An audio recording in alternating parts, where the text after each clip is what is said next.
Chapter 1126. Xue Wuhan slightly furrowed her brows and looked a bit hesitant. However, she recalled Han Qingwu's arrival a few days ago and shook her head. I'm afraid I'll have to disappoint Daoist Tang even if I can become an immortal. Compared to becoming an immortal, I prefer freedom. That's understandable. Tan Xiu nodded and said, I myself also advocate freedom. Since you can't be of use to me, then forget it. It's just that there's something I hope Chateau Master Xue can agree to. Please tell me, said Xue Wuhan. You don't have any intention to work hard outside, so your floating snow chateau's affairs in the outside world can be temporarily put to rest, said Tan Xiu. You can continue with your business, but your floating snow chateau's intelligence network is no longer to be carried out. Xue Wuhan didn't really care about this matter, so she directly nodded and said, I'll follow Daoist Tang's instructions. I can directly give it to you if you need my floating snow chateau's intelligence network. My people will disappear, and all the intelligence personnel will be controlled by fellow Daoist Tang's people. No need. Tan Xiu shook his head. At the side, a 7-colored butterfly suddenly flew from a distance and landed on Gu Xiaoxue's shoulder. A strange expression appeared on her face as Tan Xiu spoke. She then sent a voice transmission, there's an old friend of yours in the floating snow chateau, Grand Master. Who is it? Asked Tan Xiu via voice transmission. Han Qingwu. She's in that 3-storied pavilion, answered Gu Xiaoxue. Tan Xiu furrowed his brows and directly cupped his fists toward Xue Wuhan. Since Chateau Master Xue has found a follower, then this Tang won't stay any longer. Farewell. Having said that, he quickly cast a seal and a lightning bolt blasted the array. He then soared into the sky with Gu Xiaoxue and disappeared into the woods. A glint flashed in Xue Wuhan's eyes. She wasn't surprised that Tan Xiu easily blasted her array, but it was beyond her expectation that Tan Xiu knew about Han Qingwu's existence. After a while, when Xue Wuhan returned to the 3-storied attic, he looked at Han Qingwu, who was looking at the sky, and said, he seems to know that you're here. Moreover, he seems to be very dissatisfied with me, thinking that I lied to him before. What? Han Qingwu's heart tightened as she quickly asked. Xue Wuhan said, he asked me if I've submitted to other forces, but I told him no. In the end, he seemed to have discovered you, so he was dissatisfied. Han Qingwu's heart ached. Since he had discovered her, he didn't even want to look at her and left in a hurry. Was he really avoiding her?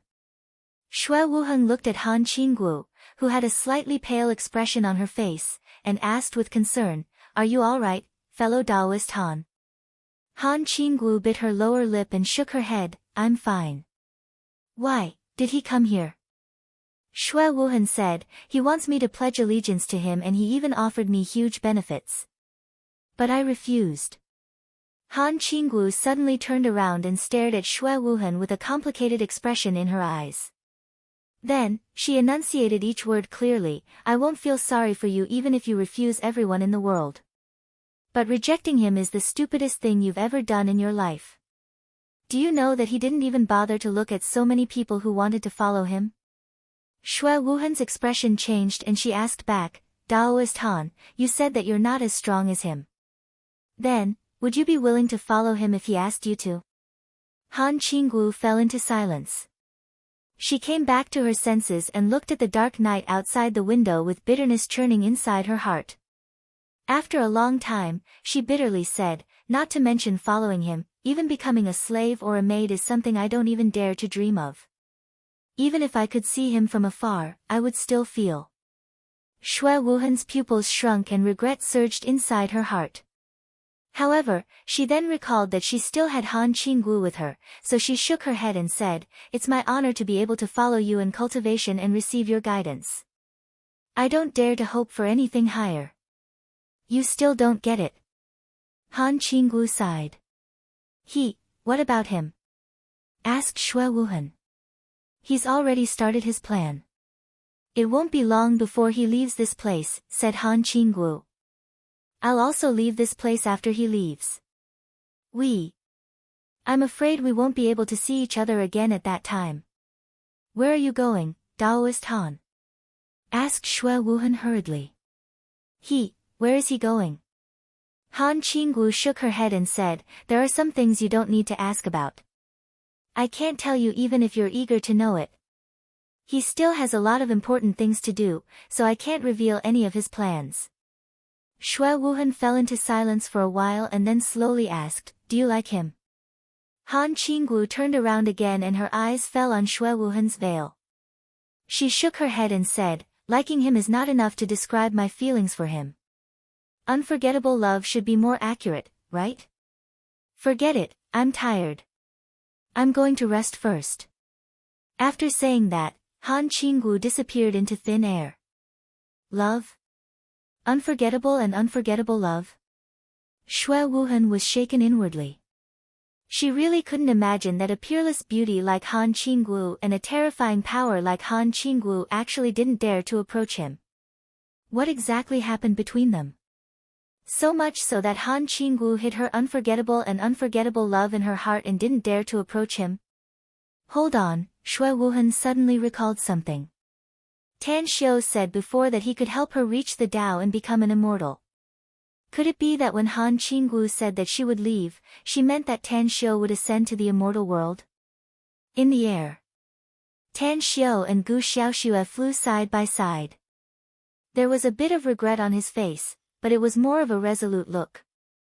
Since Xue Wuhan and Han Qingwu had a relationship, he didn't want to have anything to do with Xue Wuhan anymore. What shall we do next, Grand Master? Asked Gu Xiaoxue in a soft voice. The purpose of coming to the floating snow chateau this time has not been achieved, sighed Tan Xiu. We can only take a step back and look for other families. The Zhu family, it's very likely that they have a deep relationship with a family in the imperial capital since they can become the first family in He province. Unless Zhu Xinghe can give up that family, he won't be able to become one of us. Your analysis is correct, Grand Master.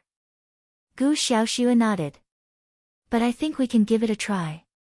They're the first family in He province, after all, and I'm sure they have deep roots here. We can save a lot of effort if we can make use of them. Tan Xiu gave it a thought and felt that what Gu Xiaoxue said made sense. Being able to develop in a province meant that they probably had a lot of connections with the imperial capital. But if he could make use of them and make them sincerely submit to him, not only would he be able to save a lot of financial and material resources, but it could also produce an unexpected effect. Let's go see Zhu Xinghe again, then. At the Zhu family's manor. Zhu Xinghe was still staying in his room, but he didn't read a book. Instead, he quietly looked at the scene outside the window and pondered about something. Suddenly, his expression changed slightly because he clearly saw two figures dashing over from the sky not far away. Moreover, in a short span of 1 or 2 seconds, they appeared in front of him. You two, a talented man and a beautiful woman, a match made in heaven. Zhu Xinghe looked at the man and woman in front of him and these two idioms emerged in his mind. Tan Xiu and Gu Xiaoxue instantly entered the room and appeared behind Zhu Xinghe. Tan Xiu pulled a chair and sat down, saying with a smile, Zhu family, you're really forgetful, aren't you?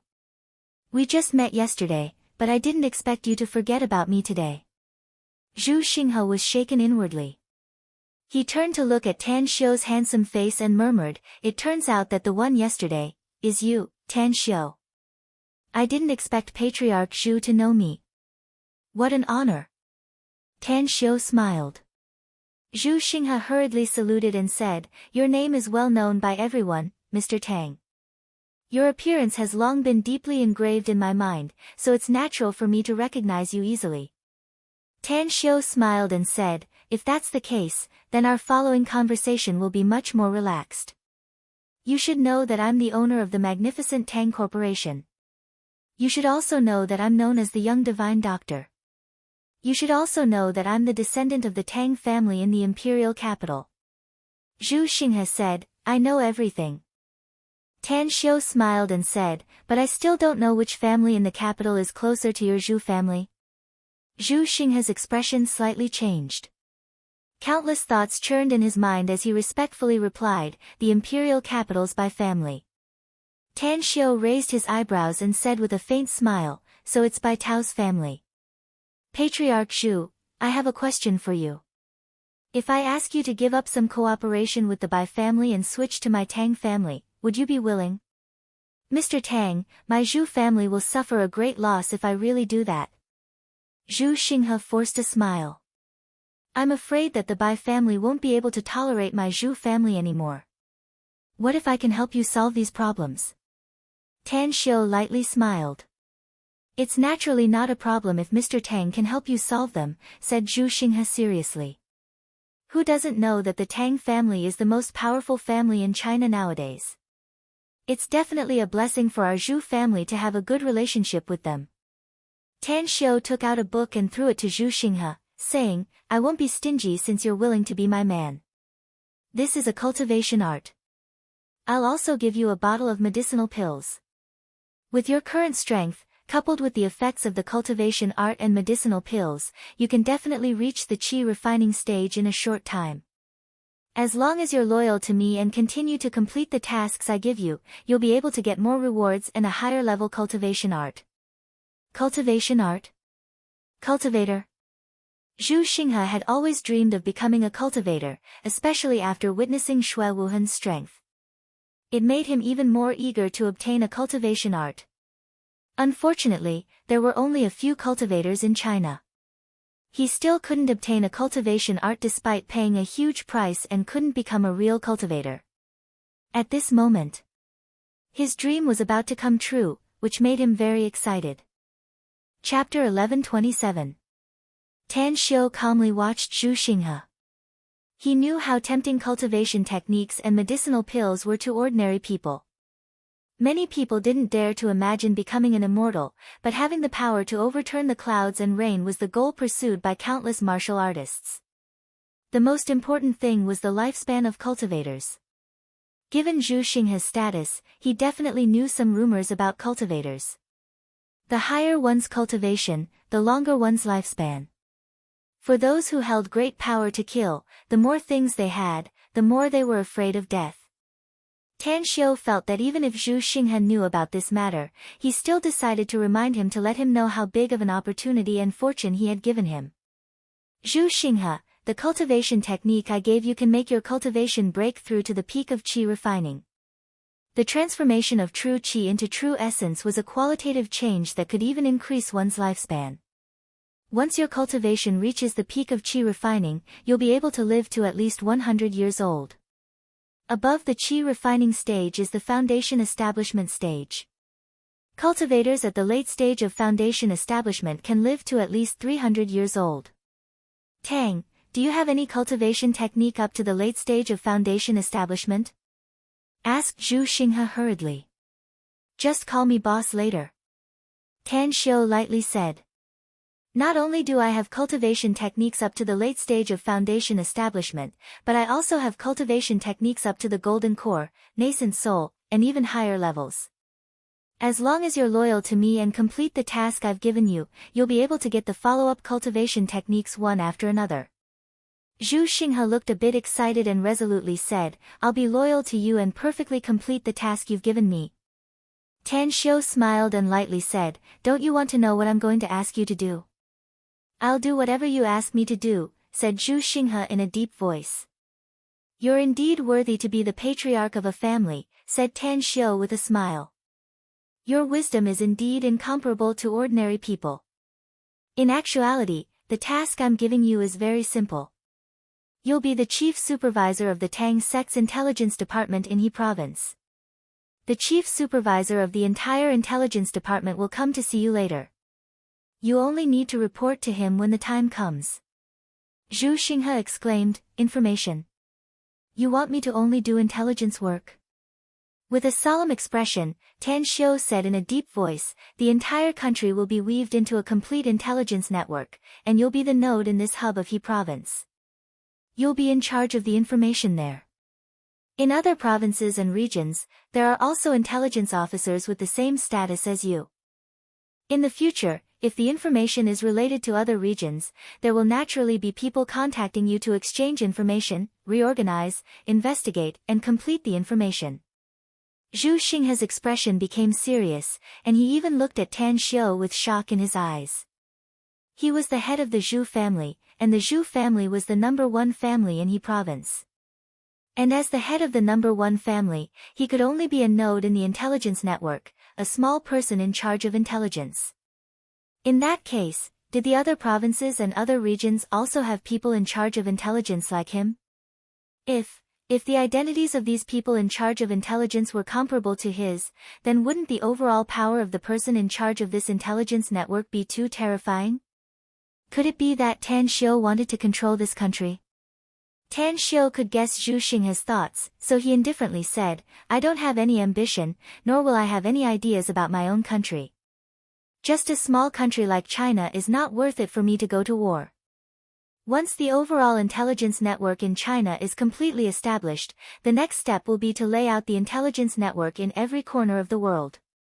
This intelligence network will cover the whole world and replace the world's #1 intelligence organization, the Dark Wind, who will only serve the Tang sect. You've already obtained a cultivation art, so you'll be an outer member of the Tang sect. You'll be recruited as an outer disciple if you make great contributions in the future. Outer disciple? Since there are outer disciples, then there must be inner disciples as well. I'm afraid that there are many people with higher authority above the inner disciples. Just how much power does this Tang sect have? Zhu Xinghe's heart was filled with turbulent waves. Tan Xiu no longer paid attention to Zhu Xinghe's other thoughts and lightly said, I've said everything I need to say. Someone will contact you later. How far you can go in the future will depend on your own efforts. Having said that, Tan Xiu turned around and was about to leave. Zhu Xinghe hurriedly said, Tang Boss, I have one last question. How many achievements should I make to be eligible to become an outer disciple of the Tang sect? Every 3 years, the inner disciples of the Tang sect will come out to count the merits of each province's person in charge, Tan Xiu lightly said. The top 3 will have the opportunity to become outer disciples. That's right, I forgot to tell you something. You may have obtained the cultivation art, but you must never impart it to anyone, not even your close relatives. If you want to impart it to others, it'll depend on your contributions in the future. The greater the contribution, the greater the chance of imparting it to others, and the more people you can impart it to. I understand. Zhu Xinghe respectfully cupped his fists. Contributions. He knew that this was the only foundation for him to climb higher, to become stronger, and to live closer and closer to his goal. Facing the mysterious and huge Tang sect, he suddenly found that his heart was full of vigor and a strong drive. This drive seemed to have disappeared more than 20 years ago. In the following days, Tan Xiu kept running around outside, so much so that he didn't have time to attend Ji Mu's wedding. 2 months later, he kept unearthing officials and businessmen with good characters and a clear background. He pulled them under the banner of the Tang sect and made them part of the sect's intelligence network. Imperial Capital, Magic City, Enshin City. In the 3 first-tier cities, Tan Xiu selected 2 people in charge at the same time and divided them into 2 lines to carry out intelligence work at the same time. Including their deputies, there were a total of 4 lines. He then crazily expanded the number of intelligence personnel selected by Jin Shi. Finally, the embryonic form of a huge intelligence network had been compiled. Afterward, Tan Xiu stayed in Magic City for more than 10 days before he hurried to 9 Dragons Island to cultivate in seclusion. After some time of cultivation, he finally encountered a bottleneck. It was not because his realm was not high enough, but because he needed to absorb a huge amount of various energies. It was not easy to break through the bottleneck in a short time in the world outside 9 Dragons Island. For 7 days after returning to 9 Dragons Island, Tan Xiu devoted himself to cultivation.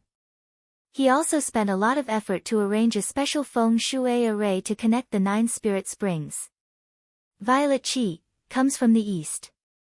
Using the violet qi to temper his physique and integrate it into the primal chaos force in his body, the amount of primal chaos force in Tan Xiu's body kept increasing. Even the size of the first planet had reached 5 meters in diameter. Almost there. Sitting cross-legged in the courtyard, Tan Xiu looked up at the thick dark clouds surging in the sky with lightning bolts constantly flashing. A firm look flashed in his eyes. As he continuously extracted the massive primal chaos force from the first planet and crazily instilled it into his meridians, the massive amount of primal chaos force began to break through the bottleneck. At the same time, in a star field in the vast universe, countless planets emitted bright lights at the same time. This star field was unlike the other universes, which were full of dead planets. More than 80% of the planets in this star field were inhabited by countless living beings, and each planet had life and nurtured countless creatures. At this moment, hundreds of millions of creatures were shocked by the light emitted by the entire planet. Some creatures with great divine power even rushed into the vast universe to find the reason why the planet was lit up. However, none of the creatures with great divine power could find the reason. They had been continuously releasing their divine sense, but they still couldn't see the end of the light even though it had already crossed tens of millions of light years. Boom! Tan Xiu didn't know how long had passed, but his body suddenly trembled. The loud rumbling sound was like a thunderstorm, making him feel dizzy. However, this feeling only existed in the blink of an eye and directly disappeared. What replaced it was a special feeling. Tan Xiu opened his eyes. He found that he could only see the scene 5 to 6 kilometers away, but now he could see the scene 20 kilometers away. His divine sense, which could only cover a range of 4 to 500 meters, could now completely cover the surrounding 2 kilometers. Spirit Technique, Star Quake. A mysterious celestial essence spirit technique appeared in Tan Xiu's mind. Even though Tan Xiu once had the identity of a supreme, this celestial essence spirit technique still shook him a few times. Quake.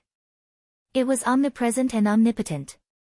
The magnitude of the quake could be spread out, which could be used for both defense and attack. With the accumulation of layers upon layers of the quake, under the eruption of one's strength, one could increase one's defense and attack power countless times over. Whoosh! Tan Xiu's figure rushed into the sky and appeared 100 meters in the air in an instant. As he stood in the air, his eyes fell on a stone lion a few hundred meters away. With a flick of his finger, a vibrating force instantly spread out. Although the transmission seemed slow, it was extremely fast. In less than 1,000th of a second, the vibrating force reached the head of the stone lion. Bang! The head of the stone lion suddenly exploded, and gravel scattered within a radius of dozens of meters. If I go all out and use the Star Quake Spirit technique to attack, even if it's a kilometer away, a boulder weighing tens of thousands of pounds would most likely shatter into pieces. Moreover, this kind of vibration, if used on a weapon, would increase its power by several times. Tan Xiu showed a smile as he watched more than a dozen lightning-fast figures appear near the shattered stone lion. When they looked up and saw Tan Xiu in the sky, they immediately saluted and quickly cleaned up the gravel. Suddenly, a figure appeared next to Tan Xiu out of thin air. Gu Yan asked with a smile, "Master, did your cultivation improve again? Did you reach the second level of the star heavenly essence?" Chapter 11:28. That's right. Tan Xiu nodded slowly. I've broken through to the second stage of the star heavenly essence. But I didn't expect that my strength would soar so much after the breakthrough. Now, I'm confident that I can kill a late-stage spirit-severing expert. Gu Yan's eyes lit up and she immediately said with a smile, with your cultivation speed, it won't take long for you to complete the 9th stage of the star heavenly essence and reach a higher level, Master. Do you think you'll be comparable to a transcending tribulation expert at that time? If my guess is correct, I should be comparable to a transcending tribulation expert. Tan Xiu nodded. I even have a vague feeling that the benefits I'll get once I complete the 9th stage of the star heavenly essence will be more than this. That's right, how are your injuries? They're much better now. Gu Yan replied with a smile, I'll be fully healed in 2 years at most. Tan Xiu nodded. You still need to find some heavenly treasures, preferably precious herbs that can help with your injuries. Shuiyu has been cultivating with you recently. How's her situation? Very good. Gu Yan nodded. She's now at the late stage of the spirit severing stage and her realm is very stable. I don't know why, but her state of mind is improving faster than her cultivation. As long as she can absorb a lot of energy, she'll be able to directly cross the spirit severing stage and become a body integration stage expert. Very good. Then let her continue to cultivate with you. Tan Xiu said. If she can break through to the Great Ascension stage when I break through to the 9th stage of the Star Heavenly Essence, she'll definitely be a great help to me in the future. Also, how's Chen Zhizhong? His situation is a bit strange. Gu Yan forced a smile. His memory has returned, but his cultivation hasn't. Instead, it regressed after he cultivated hard. He's now only at the early stage of foundation establishment. What? A surprised expression appeared on Tang Xiu's face. I don't know the specific reason, Gu Yan said. Old Ji and I checked his body many times, but we didn't find anything abnormal. But his cultivation is still regressing. If it wasn't for his diligence, I'm afraid he wouldn't even be able to maintain his foundation establishment stage. Tan Xiu asked, where is he now? Gu Yan said, a few days ago, there was news from outside that his son was beaten up in Star City. Moreover, his injuries are quite serious, so he has rushed back to China. He should be in Star City now. Tan Xiu frowned and asked, what's going on? Gu Yan said, I don't know the specific reason. He only knew that his son was scammed by the other party because he wanted to buy something. As a result, there was a conflict, and his son was severely injured. It was said that he was still in a coma. However, junior sister is already treating his son, so there shouldn't be any big problems. Dai Xingyue? Tan Xiu asked with a surprised expression.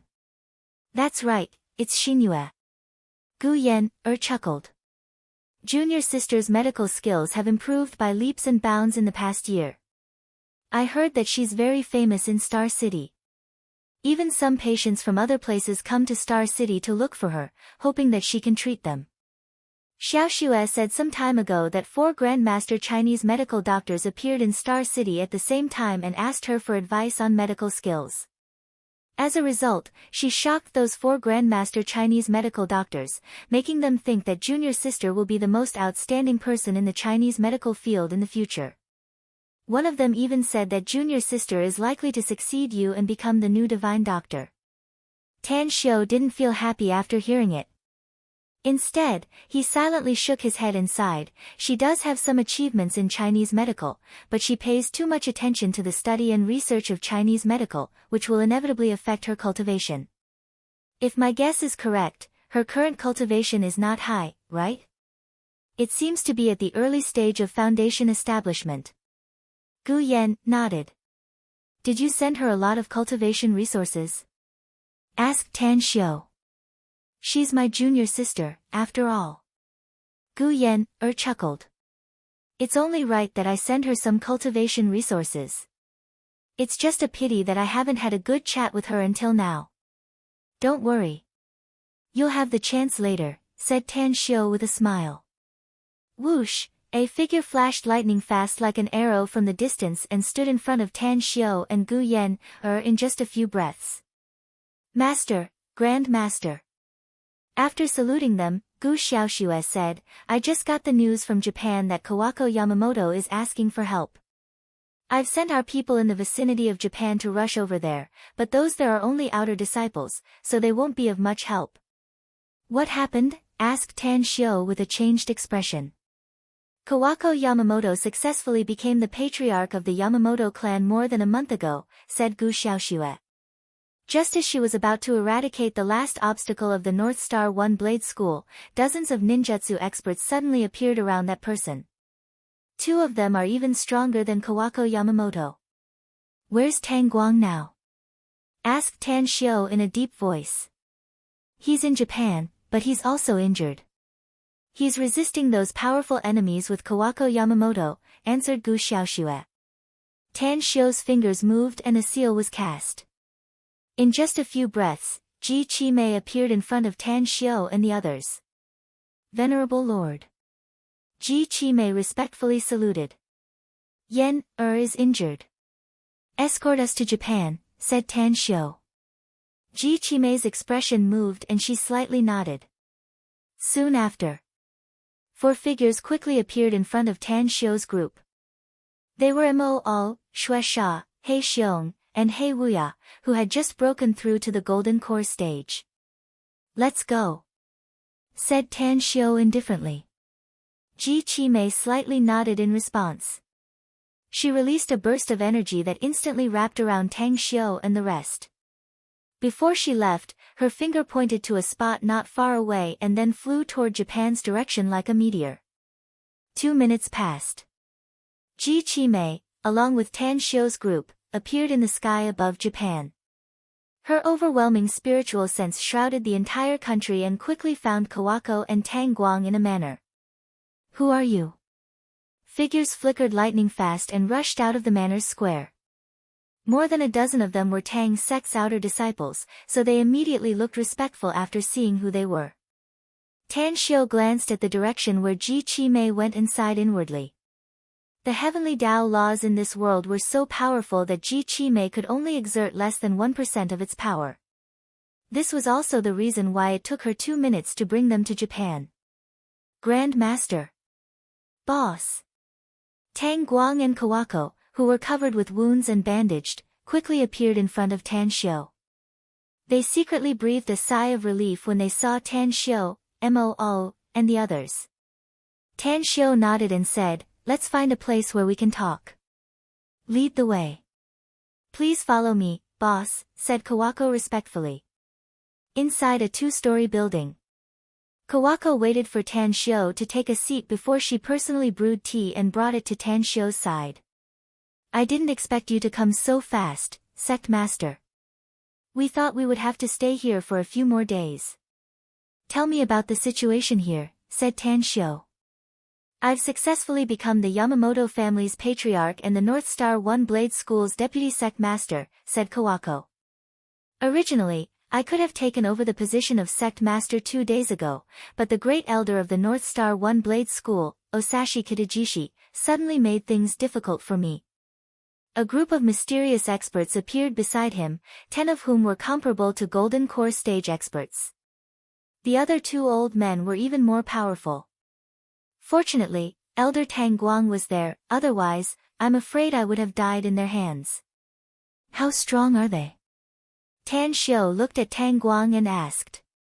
Tang Guang pondered for a moment and slowly said, I haven't broken through to the nascent soul stage yet, so I don't know how strong nascent soul stage experts are. But those 2 are absolutely capable of suppressing a late-stage Golden Core expert. The injuries on me and Kawako's bodies were caused by them. But what?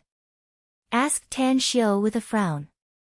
That Osashi Kitajishi has yet to act, but I suspect he's even stronger since he can command so many experts, said Tang Guang with a solemn expression. Maybe he really has the strength of a nascent soul stage expert. Tan Xiu shifted his gaze back to Kawako and asked, I want to know about this Osashi Kitajishi's past. Osashi Kitajishi was originally a training instructor of the North Star One Blade School, said Kawako. But he was promoted because he made great contributions to the North Star One Blade School in a special mission. Ever since he became the Grand Elder, he has shown great talent. He was appointed as the Grand Elder and was fortunate enough to enter the Elder Cabinet because he kept creating benefits for the North Star One Blade School. However, according to my understanding of him, it's impossible for him to have a very strong strength even if he entered the Elder Cabinet, let alone having so many experts around him. In fact, I also have some suspicions about him. What do you suspect? Asked Tan Xiu. I suspect that the North Star One Blade School's background is not as simple as what I've seen, said Kawako. Although I don't know who those experts around Osashi Kitajishi are, I suspect that they are also from the North Star One Blade School and are secretly trained experts. You mean, there are people from the North Star One Blade School who don't want you to become the sect master? Tan Xiu frowned. That's right, said Kawako in a low voice. The reason I got the opportunity to become the sect master was mainly because I controlled the current sect master and forced him to submit to me. A forcibly picked melon won't be sweet. Tan Shio sighed and asked, so, where is the sect master of the North Star One Blade School now? He's missing. Kawako shook her head and said, even though I control his life and death and have a special connection with him, I don't know what method he used to block my perception of him, so I don't know where he is now. Chapter 1129. She's missing. A look of surprise flashed in Tang Shio's eyes. It must be noted that the sole ruling art he taught Kawako was a very powerful secret art, yet someone in this world was able to block it? Could it be that there was someone with great magical power in Japan? Tan Shio looked at Kawako with a hesitant expression. In fact, he could find someone who was controlled by Kawako's soul controlling art. But that secret art required her blood essence. Once Kawako's origin blood essence was extracted, it would harm her greatly and even affect her cultivation.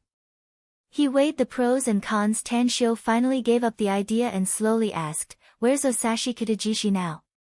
According to the secret report I got, he brought those experts with him to a station a few kilometers away, said Kawako respectfully. The surroundings of the manor were already filled with experts from the North Star One Blade School.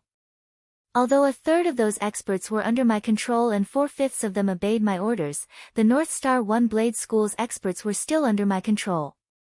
However, I don't dare to expose them so easily. You did the right thing. Tan Shio nodded and said, if the other party only has Osashi Kitajishi, we can gather all our forces to deal with him. Even if he's powerful, we can still kill him with numbers. But he has a lot of experts around him. If we use manpower with a huge disparity in strength, it will only ruin our efforts for a long time, and it may not be effective. He got up. Tan Shio grinned and said, I recently had a slight breakthrough in my cultivation, so I was wondering who could be my sparring partner. I didn't expect that an expert would suddenly pop up. Kawako, take us to meet him. I want to know the strength of this Osashi Kitajishi and his men. Understood. Kawako had long known that Tan Shio was powerful. Now that he had a breakthrough in his cultivation, wouldn't he be even stronger than before? With him personally taking action, even if Osashi Kitajishi and his men were quite strong, they would still be no match for the sect master. Shaofeng. The famous entertainment club in Shinjuku was a place that countless people yearned for and despised. Every customer with money would be able to find the entertainment they needed here.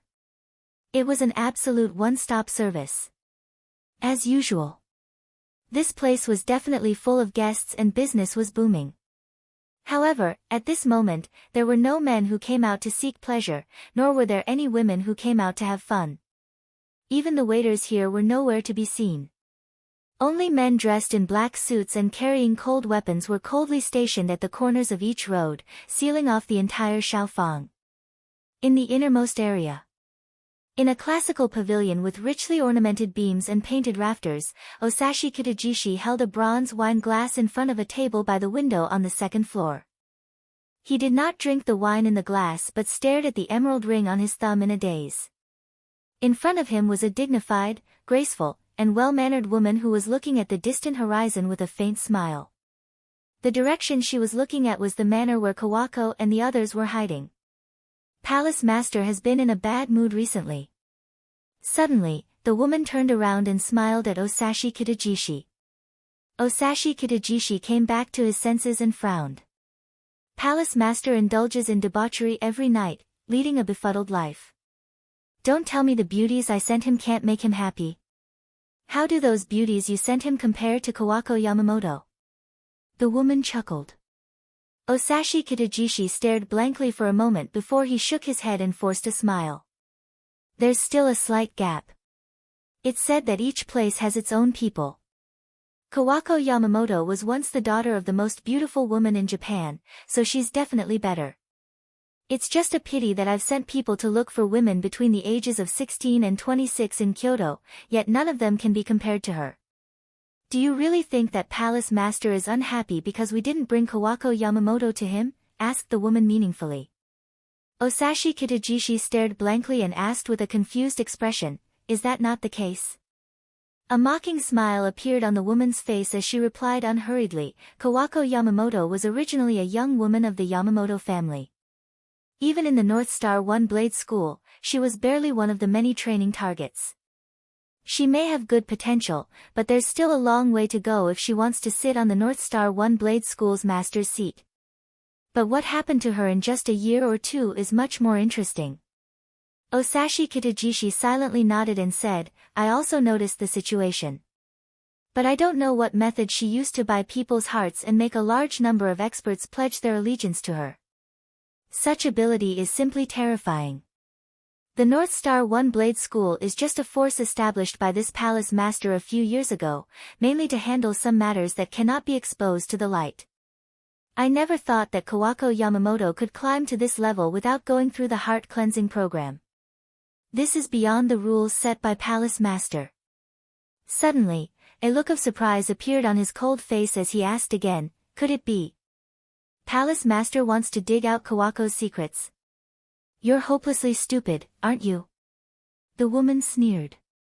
Kawako Yamamoto has been growing up since she was a child, so you should know very well what she's capable of. According to her previous identity, she's not qualified to obtain the joyous divine power, so naturally, it's impossible for her to cultivate to this level. Furthermore, there's one more thing. Kawako is still a virgin. Even if she obtained the joyous divine power from other channels, it's impossible for her to cultivate it. This indicates that she has some secrets, and there may be some other cultivators behind her. Osashi Kitajishi's expression turned serious and he said in a deep voice, you're right. I did have my suspicions before, but I wasn't sure. Now that you've said it yourself, it coincides with my thoughts, so it seems that it's true. However, that manor is full of traps, and there's a group of mysterious experts around Kawako, so we won't be able to attack it in a short time. If we can't do it, then we'll just wait, said the woman lightly. The food reserves in that manor should be very little, and they won't be able to last long with so many people. We'll wait until they're too hungry to crawl, then we'll go in and clean them up. Osashi Kitajishi nodded and said, if they take the initiative to come out because of the lack of food, then it'll be easier for us to deal with them. Yuji, did you bring the 4 Vajra guardians with you? The woman called Yuji nodded and smilingly said, the 4 Vajra guardians are my favorites all these years, so I naturally brought them with me. Even if Kawako and the others are very powerful now, they'll probably die once they're trapped inside the Vajra fist array's might. A jealous look flashed in Osashi Kitajishi's eyes as he slowly said, my Ahura master really dotes on you. He even taught you the Vajra fist array, one of the 10 major arrays. Yuji, if you can become my Ahura master's favorite in the future and become the head of his harem, you must help me a lot. Yuji covered her mouth and chuckled. You must be joking, Elder Kitajishi. My Ahura master has so many beauties around him. Whether it's in terms of figure or face, many of them are far better than me. How could I be qualified to be the head of his harem? Osashi Kitajishi squinted his eyes and smilingly said, looks, stature, and temperament are all secondary factors. What's truly powerful is wisdom. There are only a handful of people in the entire Joyous Palace who are better than you in terms of wisdom. In other words, you only have a few opponents. If you can get more help, then in the future. His words abruptly came to an abrupt halt because a fragrant breeze blew over and a beautiful figure appeared at the door. What happened? Yuji furrowed her brows and looked unhappy. She realized what Osashi Kitajishi wanted to say, but what he didn't say was what she wanted to hear. Someone broke in, Yuji. Who is it? Kawako Yamamoto. What? Yuji abruptly got up with a look of disbelief on her face. Never did she expect that Kawako Yamamoto would leave the manor and take the initiative to come here to die. At the same time, she also realized something. Kawako should have left the manor and someone should have reported to her. So how could she come here without receiving any report? A mole? A cold light flashed in Yuji's eyes as she looked at Osashi Kitajishi and said, I have a bad hunch. Maybe the force behind Kawako has appeared. Also, given Kawako's wisdom, she wouldn't have left the manor on her own initiative if she didn't have full assurance, much less come to us. You're right.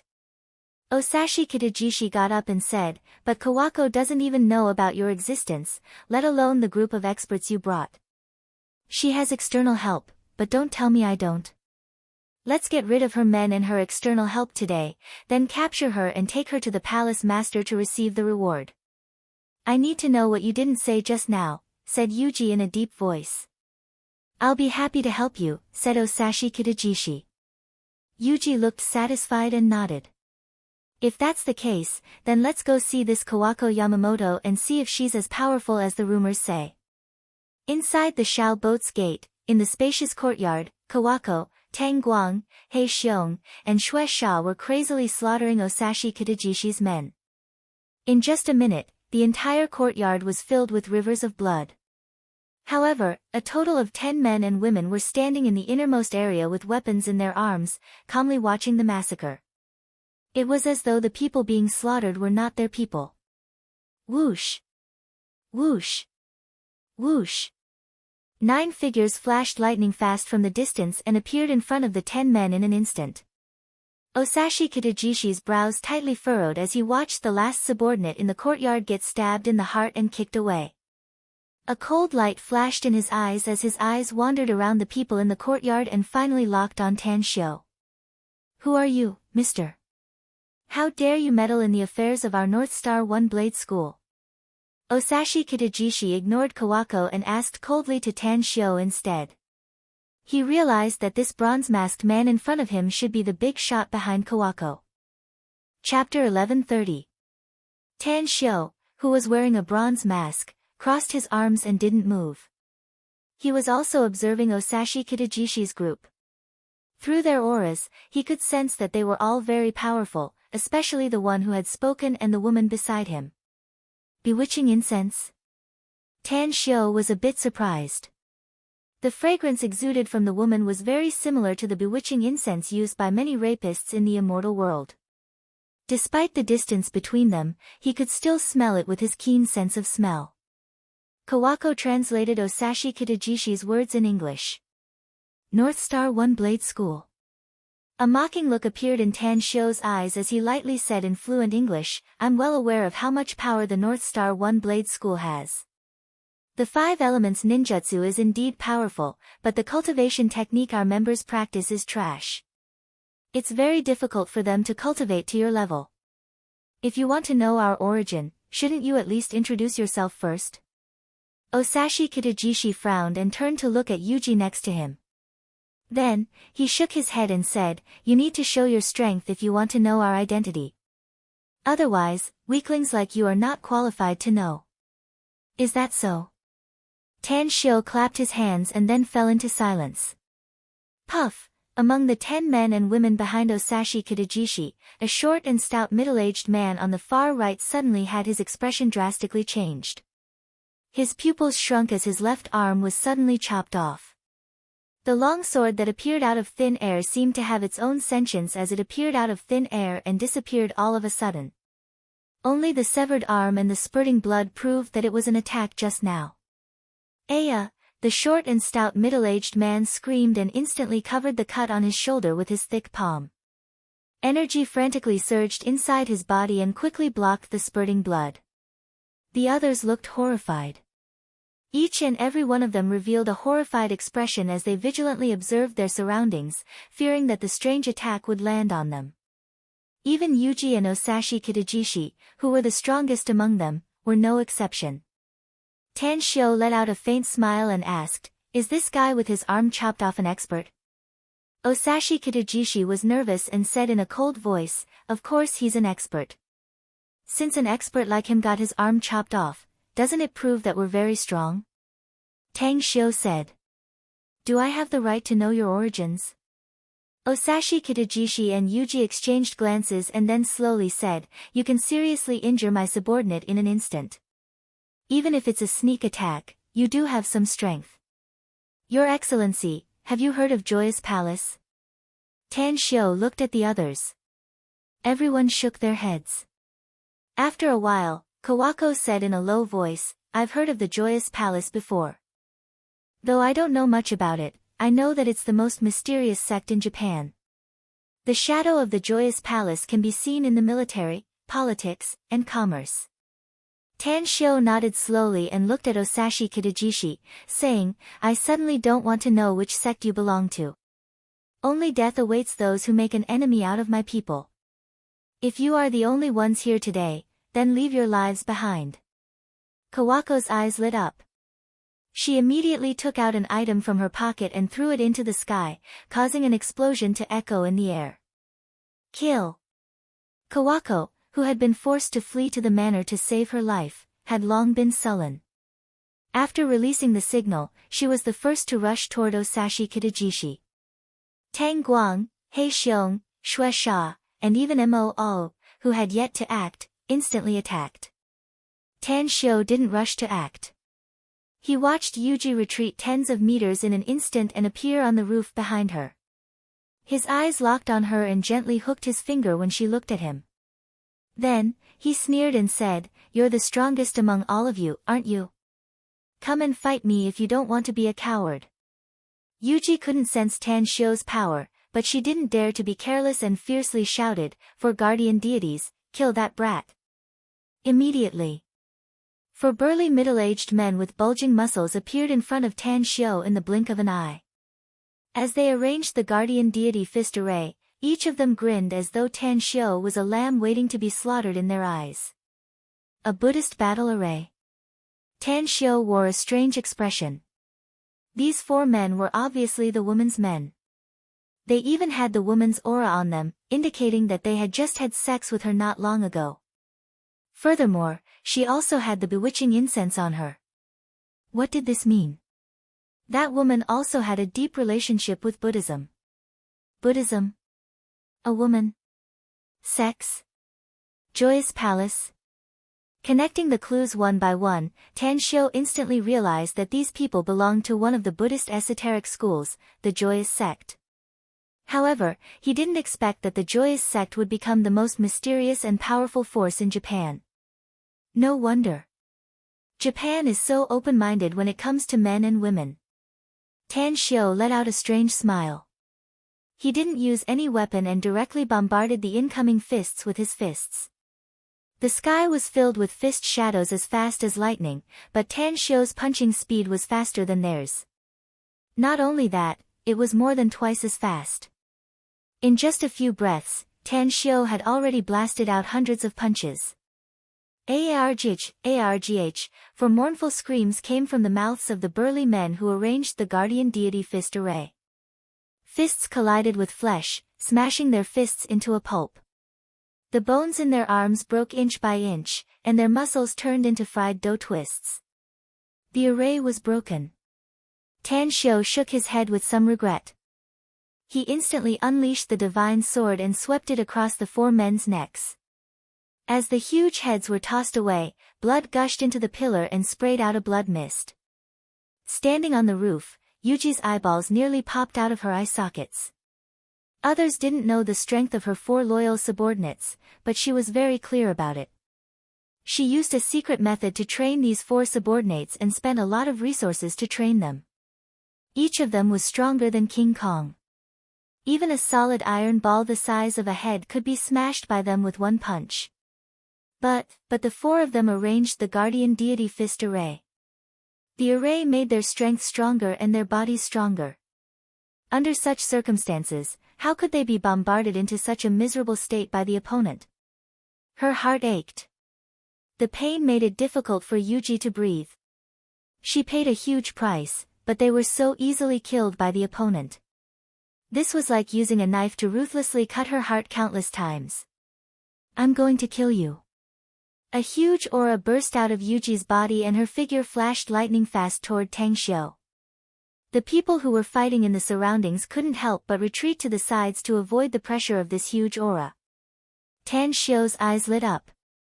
With a flick of his wrist, the Starquake divine art was instantly activated. As the long sword in his hand moved toward the air, layers of spiral sword light instantly pierced through Yuji's body. Impossible. Yuji's figure abruptly came to a halt. She looked down in disbelief at the bloody holes on her chest, abdomen, legs, and even shoulders. With her cultivation level comparable to a nascent soul stage powerhouse, she could clearly feel the loss of vitality in her body. Tan Xiu didn't stop there. As the divine sword was instantly taken back into his body, a lightning-fast finger wind sealed more than a dozen acupoints all over Yuji's body, preventing the Saraira golden core from flying out and reducing the loss of vitality in her body, making her completely powerless and harmless. Stop! Tan Xiu snapped the moment he grabbed Yuji's neck. In an instant, everyone in the fight stopped, especially Yuji's subordinates, who all looked incredulous.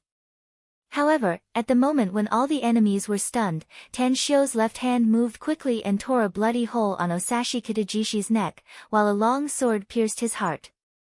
The moment Tang En's figure appeared, she manipulated her immortal sword to kill an expert near Osashi Kitajishi. At the same time, Mo and the others also acted brazenly, launching sneak attacks that severely injured or killed the nearby enemies. A slight mistake in a showdown between experts would result in death without a burial. Tan Xiu's move was very ingenious and ruthless. 10 minutes later, all the enemies in the Shao boat were either killed or captured. Those who tried to kill their way out were also stopped by Kawako's people. After suffering more than a dozen casualties, Mo and the others rushed over and killed them all. Additionally, those from the North Star One Blade School who didn't belong to Kawako were also killed. The ones who killed them were those under Kawako's control.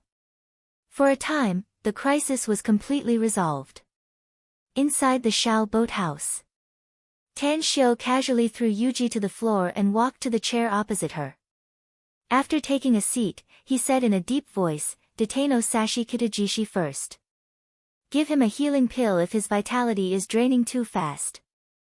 Understood. Mo respectfully replied and strode out of the room. Tan Xiu then looked at Yuji and indifferently asked in fluent English, "The injuries you suffered may not necessarily kill you. I have a way to save you and spare your lowly life. But you need to cooperate with me. You can live well if I'm satisfied." Yuji's face was ashen as she shook her head and said, "I know what you want to ask me. Unfortunately, I can't tell you even if I die. The most terrible thing in the world isn't death, but being unable to live or die," said Tan Xiu indifferently. "I can make you live in endless pain and torment for a year, a decade, or even a century. Of course, I'll also give you a chance to live safe and sound. It's up to you how to choose." Yuji's eyes were full of fear. After a long while of silence, she slowly said, "You can't make me stay if I'm determined to die." Tan Xiu raised his hand to take off the bronze mask on his face and sneered. "I'm a Chinese, and I'm hailed as a divine doctor in China. Further, I'm a cultivator with countless means at my disposal. Keeping you alive and torturing you is something I can do easily." Chapter 1131. Yuji had previously faintly guessed that Tan Xiu was a cultivator from China. Now that she got confirmation from him, her heart sank to the bottom. Ever since she was taken to the bed by the palace master, she was strictly warned that even if she provoked the cultivators of the Western world, she must never provoke the cultivators of China and Buddhism. For 80 years, Yuji's cultivation had been constantly improving with the help of the joyous divine art. Thus, she gradually forgot the palace master's warning. But now, she finally understood how powerful cultivators were. She also knew that Kawako's backer was a cultivator from China. To live, to die, or to live a life worse than death. Yuji didn't hesitate about the three choices and directly said, "I'll tell you everything you want to know. I just hope that you'll let me go far away after I tell you what you want to know. Leave Japan and Asia. You're not qualified to talk to me about conditions." Tan Xiu shook his head. "Besides, I'm afraid you would have left long ago if you could go far away so easily, no?" "How do you know?" Yuji's expression changed. "There must be someone in the joyous palace you're afraid of." Tan Xiu sneered. "That person can easily find your whereabouts. Even if you flee to the ends of the earth, I'm afraid you won't be able to escape from him. If you were to reveal his information, I'm afraid you'll be hunted down endlessly." Yuji fell into silence. She knew that what Tan Xiu said was the truth. The palace master's divine ability was very strange. Once she betrayed him, he would have a way to find her no matter where she fled to. Even if he didn't do it himself, he would probably send a large number of assassins from the joyous palace to hunt her down endlessly until she was killed. The other possibility was that the palace master would personally take action. At that time, it wouldn't be as simple as being killed, but a life worse than death. You may be powerful, but you're nothing but an ant to me, said Tan Xiu calmly. As long as you do what I want, not only can I save your life, but I can also preserve your cultivation. My injuries are too severe and my body is severely damaged. Yuji shook her head and said, even a celestial being can't cure me. The best outcome would be to use the reincarnation secret technique to seize someone else's body. At that time, the soul compatibility would be very low. Even if you were to cultivate again, it would be very difficult to achieve any results. Sensing Yuji's unwillingness, Tan Xiu immediately took out a bottle of healing medicine from his interspatial ring and quickly stuffed it into her mouth. Then, he personally stripped her naked and looked at the various wounds on her body. He directly picked her up and walked to the bathroom. After filling the bathtub with warm water, he poured the medicine inside and said, I'm sure you've already felt the effect of the medicine I just gave you. If you soak in this warm water for half an hour, you will be able to survive and even obtain great benefits. Now, you just need to tell me, are you willing to work for me? Yuji's heartbeat sped up. She realized that this Chinese cultivator had a mysterious and unfathomable divine ability that might even have an effect on her. She immediately replied resolutely, I'm willing. Tan Xiu threw her into the bathtub and quickly undid the restriction on her body. Then, he said in a deep voice, those who follow me will prosper, and those who oppose me will perish. You should know the consequences of betraying me after making your choice. You'll suffer great pain, but you must endure it for at least half an hour.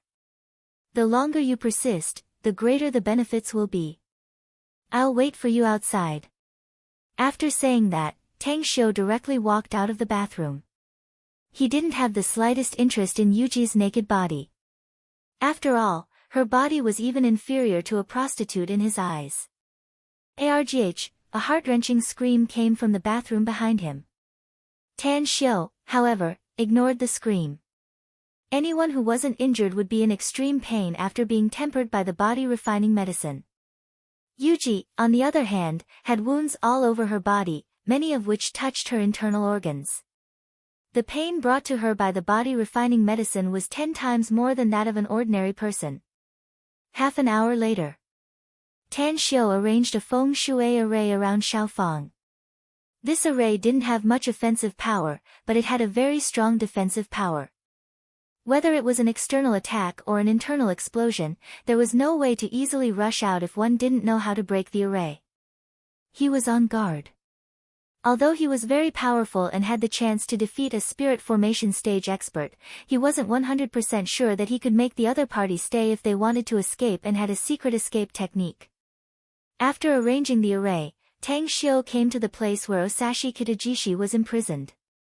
In just 10 minutes, Osashi Kitajishi spilled out everything he knew about the matter. He even revealed some of his guesses and thoughts. However, Tan Xiu didn't spare his life and directly killed him. The next morning, when the first ray of sunlight rose from the east, Yuji, who was dressed in clean clothes, came out of her room and came to the courtyard.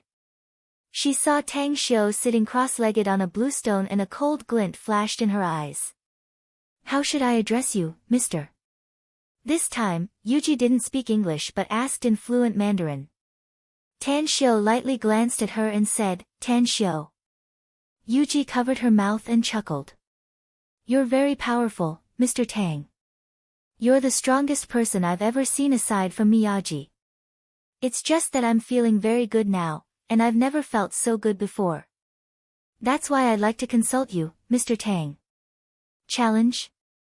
A disdainful look flashed in Tan Xiu's eyes as he lightly said, it's impossible for you to recover from your injuries even if you have holy healing medicine and body-refining medicine. The feeling you're having now is due to the enhancement of your physique. If you really think you can challenge me now, then you're gravely mistaken. Yuji's expression slightly changed, but she restored her smiling expression in an instant and smilingly said, Mr. Tang, we Japanese have always respected the strong. I think Kawako Yamamoto is condescending to serve you because of your strength. If you want me to be your subordinate, then I hope you can make me submit completely. Allow me, sect master. Mo floated over and respectfully said. Tan Shio shook his head and lightly said, since she chose to challenge me, then I'll satisfy her request. Oh, you have a good physique, so I'll tell you one thing today. You can defeat your enemy with a strong physique even if your cultivation level is slightly lower. With that said, Tan Shio instantly appeared in front of Yuji and blasted her without any fancy moves.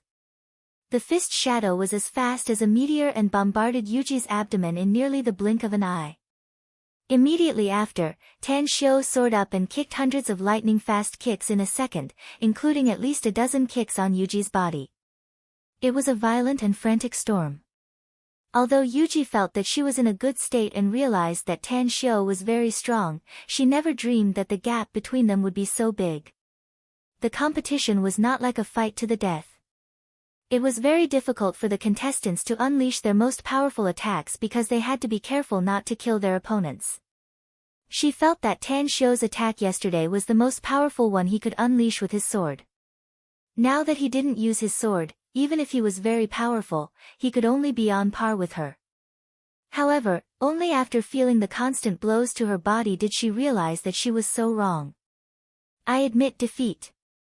Less than half a minute later, Yuji, who was bombarded and screamed many times, finally couldn't help but beg for mercy.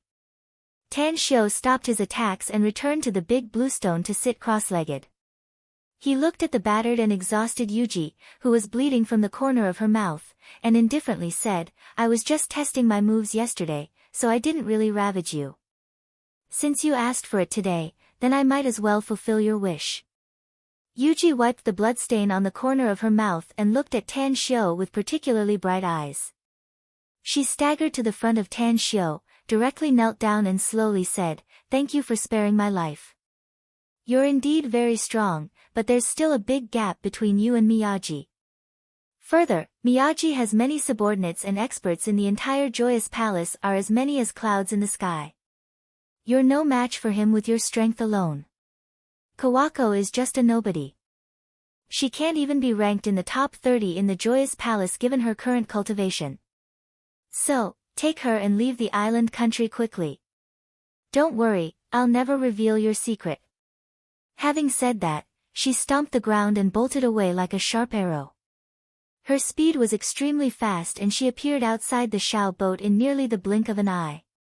He didn't chase after me. Yuji was happy inwardly and a smile appeared on her beautiful face. However, a second later, the smile on her face froze. Bam! A transparent energy shield emerged, causing Yuji to be in extreme pain and her body was sent flying in an instant. Fortunately, she was very agile and didn't fall to the ground. Whoosh! Whoosh! Whoosh! Several figures appeared near Yuji, but they didn't attack her and just looked at her distressed appearance with strange smiles. Shueisha raised his hand to touch his chin and let out a strange smile. This array was personally arranged by Sect Master, Bell. I'm afraid you won't be able to step out of it even if you're several times stronger. Just try if you don't believe me. I just hope you don't come crying to Sect Master and beg for mercy. An array. Yuji's complexion turned pale. She knew how powerful arrays were because her master, the princess of the Joyous Palace, was an expert in arranging arrays, some of which even she was afraid of. Break it. Yuji unwillingly bombarded the energy shield. Ripples spread out and the energy shield calmed down, but Yuji was shaken back. Tang Guang didn't say anything but directly threw a sharp longsword at her. Yuji's breathing stagnated. After catching the long sword, she brandished the sword and kept attacking the energy shield in front of her. But it was all in vain. She simply couldn't break this array and couldn't escape. Finally, Yuji returned to Tan Shio with a fearful expression and knelt down. Chapter 1132. Yuji was a smart woman and was once regarded as the brains of the Joyous Palace's master, a terrifying figure. It was precisely because of her wisdom that the palace master dreaded her and exiled her from the Joyous Palace to work for him outside. Before this, Yuji was afraid of Tan Shio's strength. She didn't choose to betray the Joyous Palace master even when facing the threat of death. Although she verbally agreed to submit to Tan Shio, she was very resistant inside. She even planned to ask Tan Shio for advice after recuperating. On the one hand, she could probe Tan Shio's strength more deeply, and on the other hand, she was ready to escape at any time. However, at this moment, her heart was ice cold. Because she noticed that this young cultivator from Huaxia didn't just possess an extremely formidable cultivation, his intelligence was extremely terrifying as well. He seemed to be able to see through her intentions and set up a feng shui array around her while she was recuperating. What should I do? Do I really have to submit to him? But what about the restriction inside my body if I do? I can indeed escape and suppress the restriction for a while, but I'm bound to be affected by it after a long time. Only death awaits me when I lose my mind. Tang Xiu, who was sitting cross-legged on the big blue stone, calmly watched Yuji's unsightly expression and slowly asked after she fell into silence, "Do you know why I didn't force you to ask about the Joyous Palace's situation before? Did you think I couldn't escape?" asked Yuji thoughtfully. "That's just one of the reasons." Tan Xiu shook his head. "It's not even the main reason." "What's the reason then?" asked Yuji with a frown. "When I removed the restriction on you, I also placed another restriction on you," said Tan Xiu indifferently. "It's just that you didn't notice it. Of course, I also noticed that there was another restriction inside your body at that time. If my guess is correct, it should be the Joyous Palace Master who planted it in your body with the purpose of preventing you from betraying him." "You can sense it?" cried Yuji in amazement. Tan Xiu sneered and said, "When it comes to divine abilities and secret arts, if I dare to claim to be the best in this world, no one dares to claim to be the second. In my opinion, a restriction set up by a mere soul formation stage Buddhist cultivator is nothing more than a joke. If I wanted to, I could easily remove it." Yuji's expression drastically changed. She stared at Tang Xiu and resolutely said, "I'll sell my life to you if you can unlock the seal the Joyous Palace Master has cast on me." "That's right. Your life is worthless." Tan Xiu shook his head and said, "With your current cultivation, I'll have a lot of them under me in a few years at most. The reason why I didn't kill you and even wasted some medicinal pills is that you can help Kawako deal with some matters in Japan. Otherwise, do you really think that I've developed a love for talent?" Yuji fell silent. She knew almost nothing about Tan Xiu, so she naturally didn't know whether what Tan Xiu said was true or not. But one thing was certain. This Chinese cultivator in front of her was definitely the most terrifying person she had ever seen. Even the Joyous Palace Master might not be able to compare to him. "Who exactly is this Joyous Palace Master?" asked Tan Xiu in a deep voice. Yuji didn't want to answer the question since she didn't get a promise from Tan Xiu. But then she recalled how terrifying Tan Xiu was and that she had no way to escape. She steeled her heart and decided to gamble everything. She then said in a deep voice, "I'm not particularly clear about the identity of the Joyous Palace Master. I only know one thing. He came to Japan more than 100 years ago and founded the Joyous Palace with his bare hands. Rumor has it that he appeared in front of people as a monk when he came to Japan." Suddenly, Yuji seemed to recall something and said again, "That's right.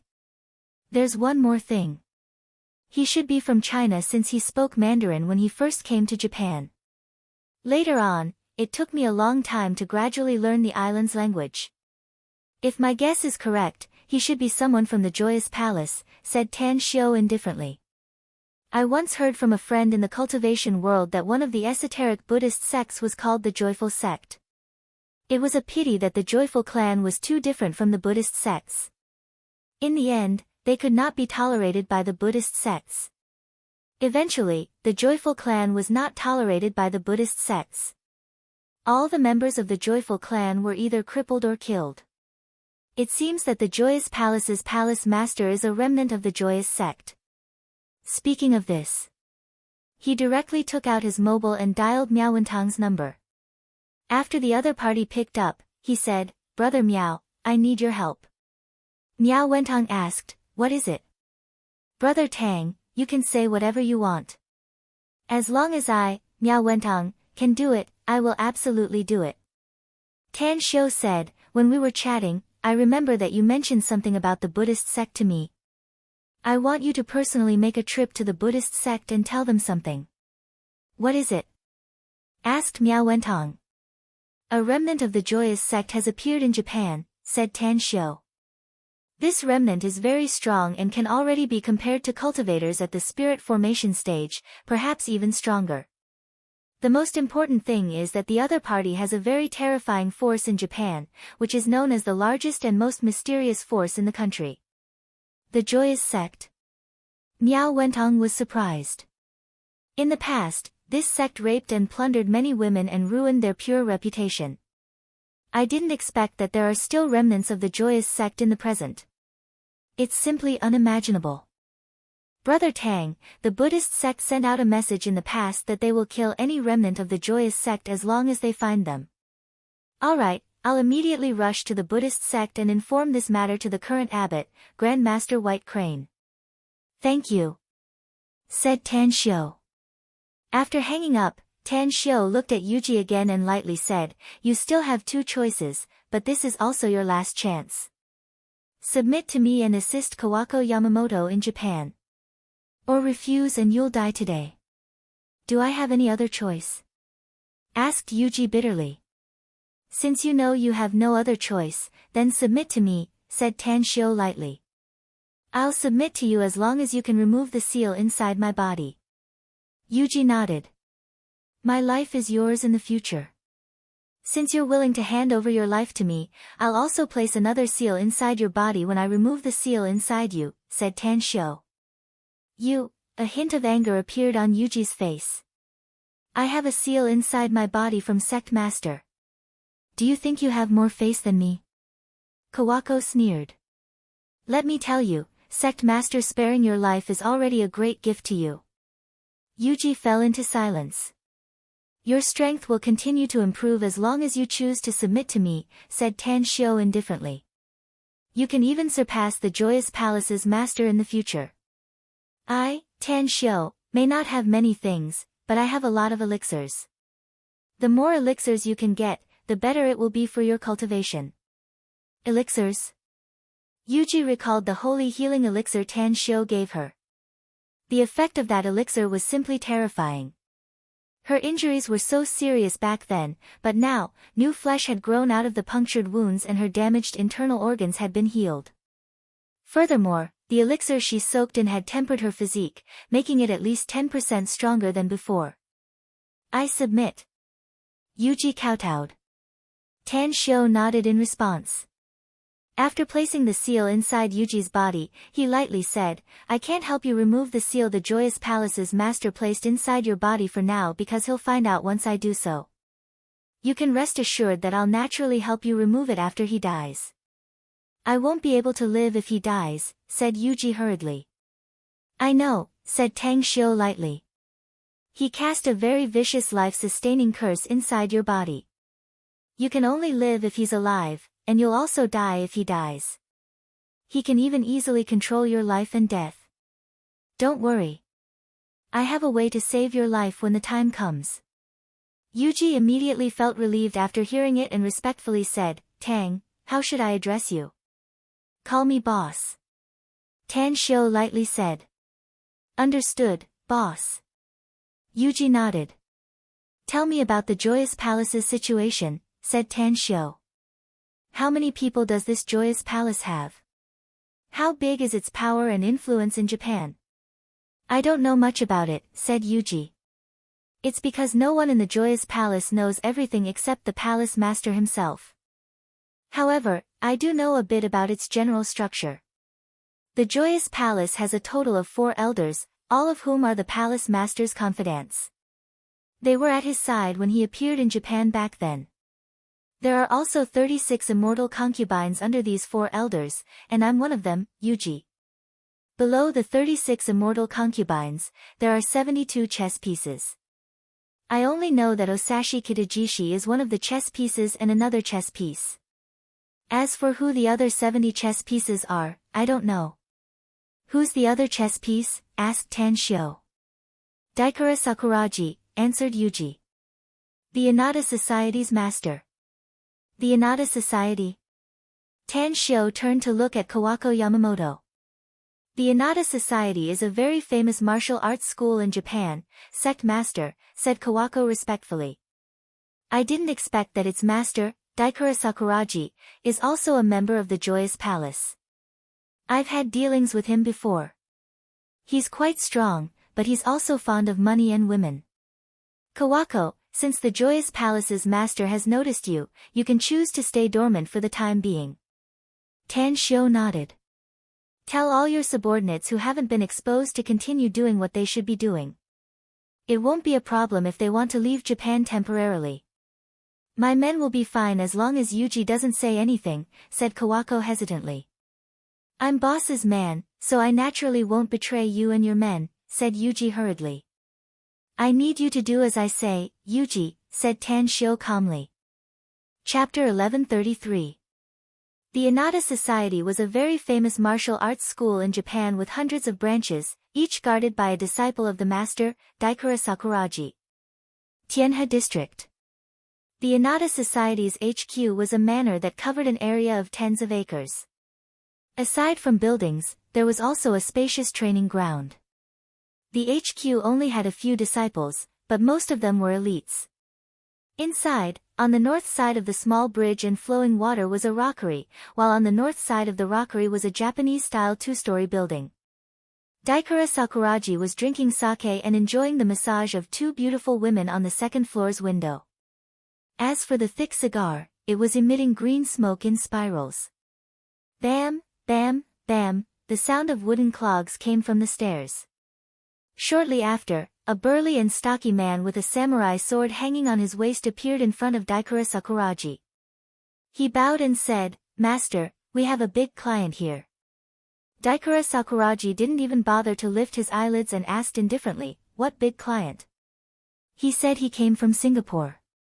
He knows that there are many underground forces in Japan, so he's worried about his safety, so he came here to hire bodyguards, said the burly man.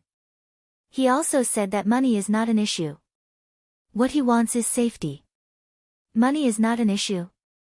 Daikura Sakuraji finally looked up slowly and lightly asked, How many people do you want? 100, answered the burly man. What? Daikura Sakuraji's expression changed and looked incredulous. The business of his HQ was not to teach students to practice martial arts, but to train experts to act as bodyguards for others. It was more like a bodyguard company than a martial arts school. 100 people. He had founded the Inada Society for more than 40 years, yet this was the first time he heard that someone hired 100 bodyguards at once. One had to know that the price of each bodyguard here was very high. How big of a boss would have to be to hire 100 of them? Who is this guy? The burly man shook his head and said, he just said that his surname is Tang, and he's the son of a wealthy businessman from Singapore. He came to Japan to play this time. On the one hand, he wants to experience the customs of Japan, and on the other hand, he wants to find some gambling buddies and gamble with them. Gambling buddies? Did he say who his gambling partner is? Asked Daikura Sakuraji with a frown. The burly man shook his head and said, he didn't say anything. I think his identity is not simple. Daikura Sakuraji was silent for half a minute. He then threw the cigar into the ashtray, got up and waved at the 2 beautiful women. He grabbed the coat on the hanger and put it on while saying, someone who can hire 100 bodyguards at once is definitely not an ordinary person. Let's go. Take me to see him in person. A few minutes later. In the VIP room, Daikura Sakuraji saw Tanshio with his legs crossed. When his eyes glanced at the 2 men and 2 women next to Tanshio, he immediately squinted his eyes and smilingly said, You must be Mr. Tang, right? Welcome to the island nation. Tan Shio turned to look at the disguised Kawako and asked in English, "What did he say?" "He's the master of the Inada Society, Daikura Sakuraji," explained Kawako. Tan Shio immediately understood. He stood up and stretched out his hand, saying, "Mr. Sakuraji, nice to meet you. You should be able to understand me if I speak English, right? I'm really sorry, but my family moved to Singapore many years ago, so I only speak our country's language, English and Chinese." Daikura Sakuraji knew that most of the people in Singapore were Chinese, so he wasn't surprised by Tan Shio's words. He nodded and spoke in fluent English. "Mr. Tang, English is the international language, so I naturally know some. You're our big customer here, so you can ask for anything you want." "Your men should have told you that I need 100 bodyguards," said Tan Shio with a smile. "Also, it's my first time here, so I don't know much about this place. Besides, I accidentally lost the contact information of a gambling friend of mine, so please help me find him. 100 bodyguards is no problem," said Daikura Sakuraji with a smile. "I'll also give you a discount on the price. But how long do you want to hire them, Mr. Tang? As for that gambling friend of yours, I can help you find him as long as he's still in Kyoto and I know his name." Tan Shio thought for a while before he stretched out a finger and said, "A month." "What's the name of your gambling friend?" asked Daikura Sakuraji. "His name is Nishi Masayoshi. He's from the imperial capital," said Tan Shio with a smile. "He invited me to Japan's imperial capital as a guest, but I couldn't come to visit due to time constraints." Nishi Masayoshi? A strange expression appeared on Daikura Sakuraji's face because he knew this man. He was a famous gambler who frequented the major casinos in Japan and had excellent gambling skills. Further, he also knew that this Nishi Masayoshi had a travel company.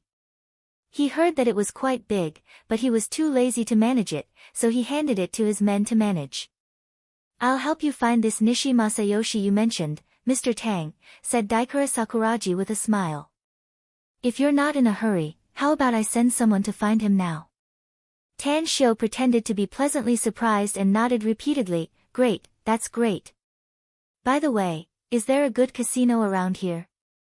If possible, it would be best to invite him directly to the casino. I can't wait to spar with him again. It's a very famous casino in the imperial capital." Daikura Sakuraji smiled and said, "The owner of that place is a friend of mine." Tan Shio nodded and smilingly said, "If so, then I'll have to trouble Master Sakuraji to lead the way." Sure. Daikura Sakuraji smiled and said, "I'll send someone to arrange 100 bodyguards right away." "How are you going to arrange these bodyguards? Should I bring them all at once? Or distribution?" Tan Shio waved his hand and pretended to be a playboy. He said loudly, "Of course, I'll bring them all. I heard that Japan is not very safe. It's full of hooligans. If I run into any trouble, I'll be able to deal with them with more people. Moreover, don't you think it's quite impressive to bring a lot of people with you?" Impressive? Daikura Sakuraji was secretly speechless. It was obvious that this guy had 4 bodyguards, 2 men and 2 women, with extraordinary skills. It should be very safe with the 4 of them protecting him.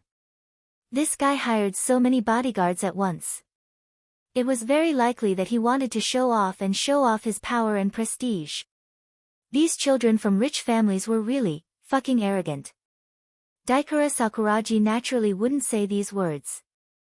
In any case, the bodyguards here were all used to make money. He didn't care about what the other party wanted to do if he could make a fortune. Quickly, a large sum of money was transferred to Daikura Sakuraji's account. Equipment and vehicles. All the things needed by the bodyguards were arranged by Daikura Sakuraji. Of course, the expenses were paid by Tan Shio. However, Tan Shio had his own purpose and naturally didn't mind it. Half an hour later, when the convoy drove out of the Inada Society, Daikura Sakuraji received the news that Nishi Masayoshi, whom Tan Shio was looking for, was gambling with someone in the Grand Yacht. Therefore, he directly told the news to Tan Shio. Ha ha ha. He's indeed worthy to be a gambling friend that young Master Tang appreciates. I heard that he's going on a killing spree when he just arrived in Japan. Let's hurry up and get there. I can already feel my hands itching to fight him for 300 rounds. Tanshio patted Daikura Sakuraji's thighs next to him and laughed without a care in the world. Hiss, despite being a pawn of the Joyous Palace and a Buddhist cultivator, Daikura Sakuraji still felt a bit of pain from Tanshio's slap. It was really hard for him to imagine that this pale guy next to him, who looked like he had been drinking too much, could still have such great strength. Could it be that he's also a cultivator? Daikura Sakuraji immediately thought of this possibility and asked with a smile, "You don't look that old, Mr. Tang, but you're quite strong, no? Could it be that you're a martial artist?" Tanshio raised his head and contemptuously said, "A martial artist? How could I be such a weakling? My family is very powerful in Singapore. I'm a cultivator." Cough, cough, sitting in the front seat, Kawako, who had already disguised herself, deliberately coughed a few times to interrupt Tanshio. Tanshio stared blankly for a moment. Then, he seemed to recall something and quickly changed the topic. He yawned and said, "Well, you know that I'm very powerful. Even if it's a big brown bear, I can still beat it until its mother can't recognize it." Ha ha ha. Cultivator? A cultivator? Sure enough, he's this kind of person. A glint flashed in Daikura Sakuraji's eyes. Although Tanshio was interrupted before he could finish speaking, he could still easily guess it.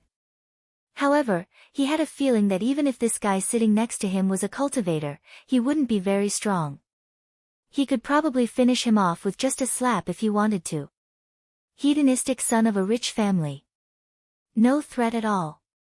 Daikura Sakuraji originally wanted to send someone to investigate this guy, but it seemed that it was unnecessary now. As long as he used some tricks, he could get a lot of money from him. If I also join the bet with him and Nishi Masayoshi, I can easily beat them both with my own ability. At that time, the money I'll win will be at least 8 digits, maybe even 9 digits. Daikura Sakuraji thought up to this point and immediately looked forward to it. Grand Pleasure Boat. Outside the gate. Four middle-aged men in black suits and sunglasses were coldly observing the pedestrians in the surroundings with their hands clasped behind their back. They wouldn't even glance at anyone who passed by them. However, a row of dozens of cars slowly drove over from the distance and stopped at the gate. The 4 men exchanged dismayed glances and looked shocked. What kind of big shot is this? How could such a big fleet of cars be deployed? Even the most powerful big shot of Yamaguchi Hall wouldn't make such a big fleet, right? Chapter 1134. Daikura Sakuraji revered power, but he also regarded wealth as his life. He had been keeping a low profile while accompanying Tanshio, a golden Buddha who had delivered himself to his door. After he stepped out of the door, he saw Tanshio straightening his collar with a smile on his handsome face. He immediately shouted to the 4 security guards of the Grand Pleasure Boat, "Inform your Takeda manager that we have a distinguished guest. Tell him to come and greet him personally." A distinguished guest? The 4 security guards knew Daikura Sakuraji and immediately realized that Tanshio's identity was extraordinary. One of them respectfully complied and hurriedly ran inside.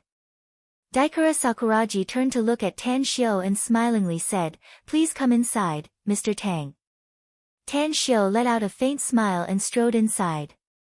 Although this was a casino, the interior decoration was extremely luxurious. After passing through the magnificent hall, they turned into a wide corridor and walked to the end, where a door appeared in front of them. "This is the Grand Pleasure Boat's casino hall, Mr. Tang," said Daikura Sakuraji with a smile. "There's also a hall in the opposite direction, a place for leisure and entertainment with many beauties. The rule of this Grand Pleasure Boat is that the rich are the masters here." The rich are the masters? That's a very good rule. Tanshio praised. "I don't have many things, but I do have a lot of money. Ha ha ha, it seems I'm destined to be a master today." "That's right, is my good friend Nishi Masayoshi inside?"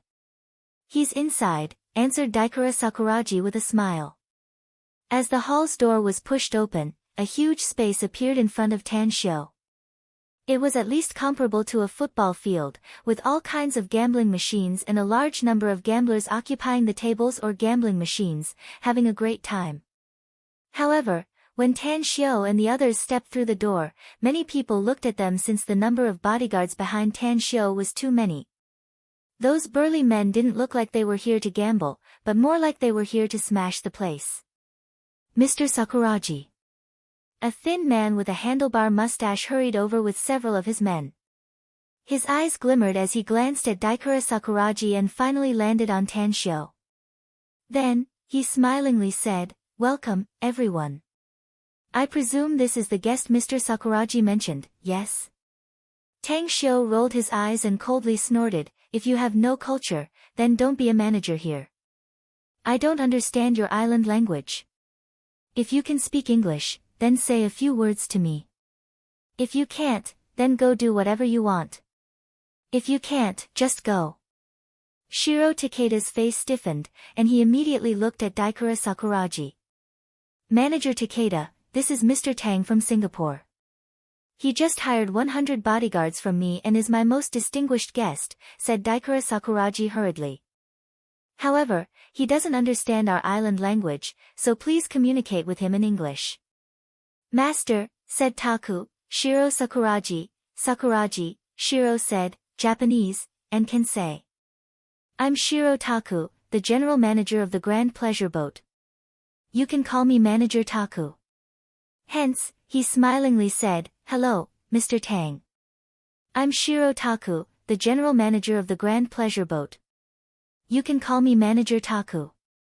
Tan Xiao rolled his eyelids and snorted. "I'm here to win money today, so you can go and do whatever you want." "That's right, where's my dear friend, Nishi Masayoshi? Call him out for me."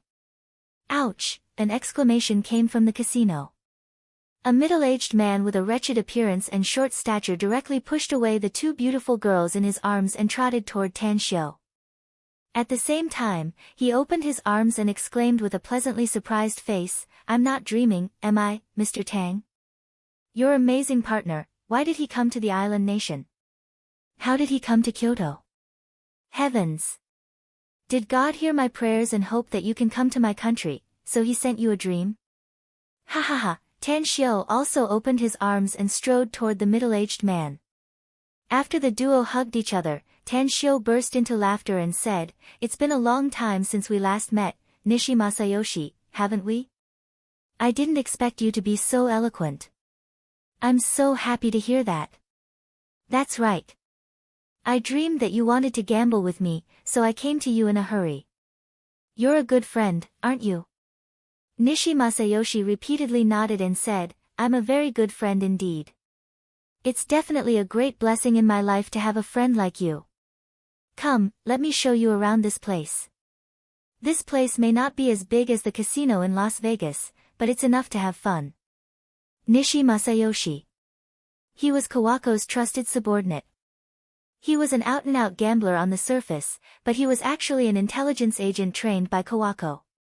He had been to Country M and gambled a few times in Las Vegas, so he directly pushed him out to cooperate with Tan Xiao this time. Tan Xiao cheerfully turned his head and looked around. He then nodded and said with satisfaction, "Not bad. It's really not bad. Nishi Masayoshi, I heard your name when I just came to Japan. I just didn't expect that you're actually in this casino. Come on, let's find someone to join us. This young master brought a lot of money this time, enough for us to play for 3 days and 3 nights." Nishi Masayoshi's eyes lit up and he asked with a sneaky expression, "How much money did you bring this time, friend Tang? Let's talk first. My luck has been pretty good recently and I won a lot of money. I'm too lazy to find someone to join you if you don't have 8 digits. Tan Xiao didn't evade the people in the surroundings and said with a heroic spirit, 8 digits? This young Master Tang's pocket money is more than 8 digits. You're looking down on me. Don't worry. I'm here to gamble with you. Let alone 8 digits, I can even take out 10 digits. 10 digits? At least 1 billion. Everyone's eyes suddenly lit up. They looked at Tan Xiao as though they were looking at a gold mine. Even Daikura Sakuragi, the master of the Inada Society, felt his heartbeat speed up several times. Nishi Masayoshi's face flushed with excitement. He rubbed his hands and exclaimed, "That's great. That's enough for me to win. Anyways, friend Tang, do you want to follow the old rules? Or do you want to find someone to join us? Don't worry.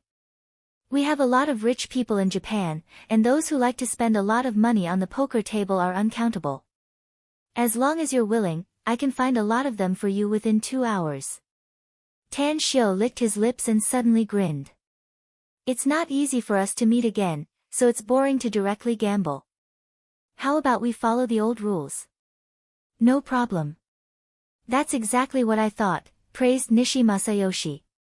Daikura Sakuragi strode to the front of Tan Shio and Nishi Masayoshi and smilingly asked, "Mr. Tang, Mr. Nishi Masayoshi, may I ask what your old rules are? I wonder if I'm qualified to play with you." "Me too." A bald, tattooed, middle-aged man came over. He wore a dazzling golden chain around his neck and held several chips in his hand. Nishi Masayoshi seemed to notice Daikura Sakuragi at this moment and immediately said with a smile, "Mr. Daikura Sakuragi, it's an honor to have you play with us. Anyways, friend Tang, let me introduce you. This is..." Tan Shio raised his hand to interrupt Nishi Masayoshi and said, "I know him. I just hired 100 bodyguards from him." Nishi Masayoshi exclaimed, "You're really generous, friend Tang. You hired 100 bodyguards at once. This lineup is even bigger than when we were in Las Vegas. Anyways, let me introduce you to this one. He's Saburo Koizumi, the vice president of the Chamber of Commerce. He's also a famous big shot in Kyoto. Don't worry. I can guarantee that Mr. Daikura Sakuragi and Mr. Koizumi both have more than 9 digits of wealth. They are absolutely qualified to play with us." Tan Shio raised his brows and immediately grinned. "Great. That's great. I just came to Japan, but I found that I'm about to fall in love with this country. It's great to be rich. Come on, let's play together. I have too much money to spend, so it doesn't matter if I win or lose." "You haven't told me how we're going to play," said Daikura Sakuragi. Nishi Masayoshi noticed that Tan Shio didn't seem to want to explain, so he immediately said, "Actually, friend Tang and I are going to play a very simple game. Each of us will take out $100 to buy chips. Then, we'll randomly pick a gambling machine or a card table in the entire hall. Whoever can use $100 to earn more money in 2 hours will lose a fixed sum of money to the other party. In the past, the amount we set was $10 million. Tan Shio waved his hand and said, $10 million is bullshit. Now that I've come to your country, $10 million is too stingy. $100 million. This, Daikura Sakuragi and Saburo Koizumi's complexion changed and they looked hesitant. They were able to take out $100 million. It would be fine if they won, but it would be a huge blow to them if they lost. It would take at least several years for them to earn back the money they lost. What should we do? Are we going to retreat just like that? For a moment, the two of them were in a dilemma. Tan Shio raised his brows and said with dissatisfaction, "What's wrong? Do you think the game is too big? You can't afford to play. It's fine. I'm not familiar with you anyway, so I won't laugh at you if you can't afford to play. At most, you'll lose a lot of face when you leave, and you'll find a quilt to cover yourself when you return home. You won't have the face to see anyone for some time." It was a provocation. Although Daikura Sakuragi and Saburo Koizumi could tell that Tan Shio was trying to goad them into action, they couldn't back down and could only nod helplessly. They were all famous big shots in Kyoto, so how could they afford to lose their face? If they were to give up today, most of the people in Kyoto would probably know that they were timid before gambling, and their reputation would suffer a huge loss. Chapter 1135. It didn't take long for the four of them to agree on the rules of gambling. The staff of the casino would be the witness, and each side would send one person to supervise the other. After that, the four of them went their separate ways. $100 worth of chips was very little to them, but they didn't care about it at all. That was because the people who often gambled here were not easy to deal with. They all had their own unique skills in gambling. Half an hour later, Tan Xiu sat in front of a machine with an ugly look on his face. He originally had $100 worth of chips, but within half an hour, he had lost $97 worth of chips, leaving only $3 in his hand. The other three men who followed Tan Xiu all had strange smiles on their faces, as if they had already seen Tan Xiu lose everything. Wow! Amazing! A burst of cheers came from the crowd not far away. When Tan Xiu turned his head, he found that it was Daikura Sakuraji who was surrounded by the crowd. At this moment, Daikura Sakuraji had a complacent look on his face as he directed his men to put a lot of chips on his tray. Lucky bastard! Tan Xiu cursed angrily, then looked at the machine in front of him. Without hesitation, he directly threw the remaining $3 worth of chips on one of the Grand Slam positions, and then hit the start button with his fist. Buzz! Just when many people around him thought that he had given up and was about to lose the last $3, the electric light finally stopped on the Grand Slam position.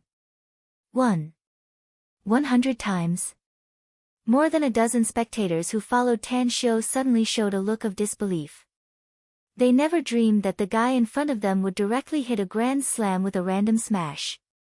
The multiple was still 100 times. What a pity. He only has $3 left. The bet is too little. Even if he wins by luck, he can only win 100 times, which is $300. He's going to lose. I just came from the other three. Saburo Koizumi, who has the least chips, has won more than $20,000. Forget it. Let's not look at him. He'll lose everything later. Let's go. Soon, there were only 5 or 6 people left beside Tan Xiu. Tan Xiu didn't pick up the 3 chips that represented $1. Instead, he picked up the $300 chips that fell out of the machine and threw them into the Grand Slam position again. Then, under the gaze of the 5 or 6 people, he blew hard on his fist and hit the start button again. Impossible, how can he get a Grand Slam consecutively? Is this machine broken? This is too unimaginable. What's going on? Don't tell me that luck can be obtained continuously. The 5 or 6 people widened their eyes as they listened to the chips falling out of the machine. They almost raised their hands to rub their eyes. Beautiful. A look of ecstasy appeared on Tan Xiu's face as he shouted to the disguised Kawako next to him, "What are you waiting for? Hurry up and put the chips into the tray. 30,000 USD, this young master will definitely win today. Come on, let's go somewhere else and play on a different machine." Time flew by. An hour and a half had passed in the blink of an eye. Saburo Koizumi had always won more than he lost in the past. But today, he was out of luck. He tried several gambling methods in a row and lost all of them. In the end, he lost all the chips he had won, as well as his original $100 worth of chips. What a heartache. Saburo Koizumi nearly burst into tears. If it weren't for the many burly men who were glaring at him like tigers watching their prey, he would have already run away. $100 million.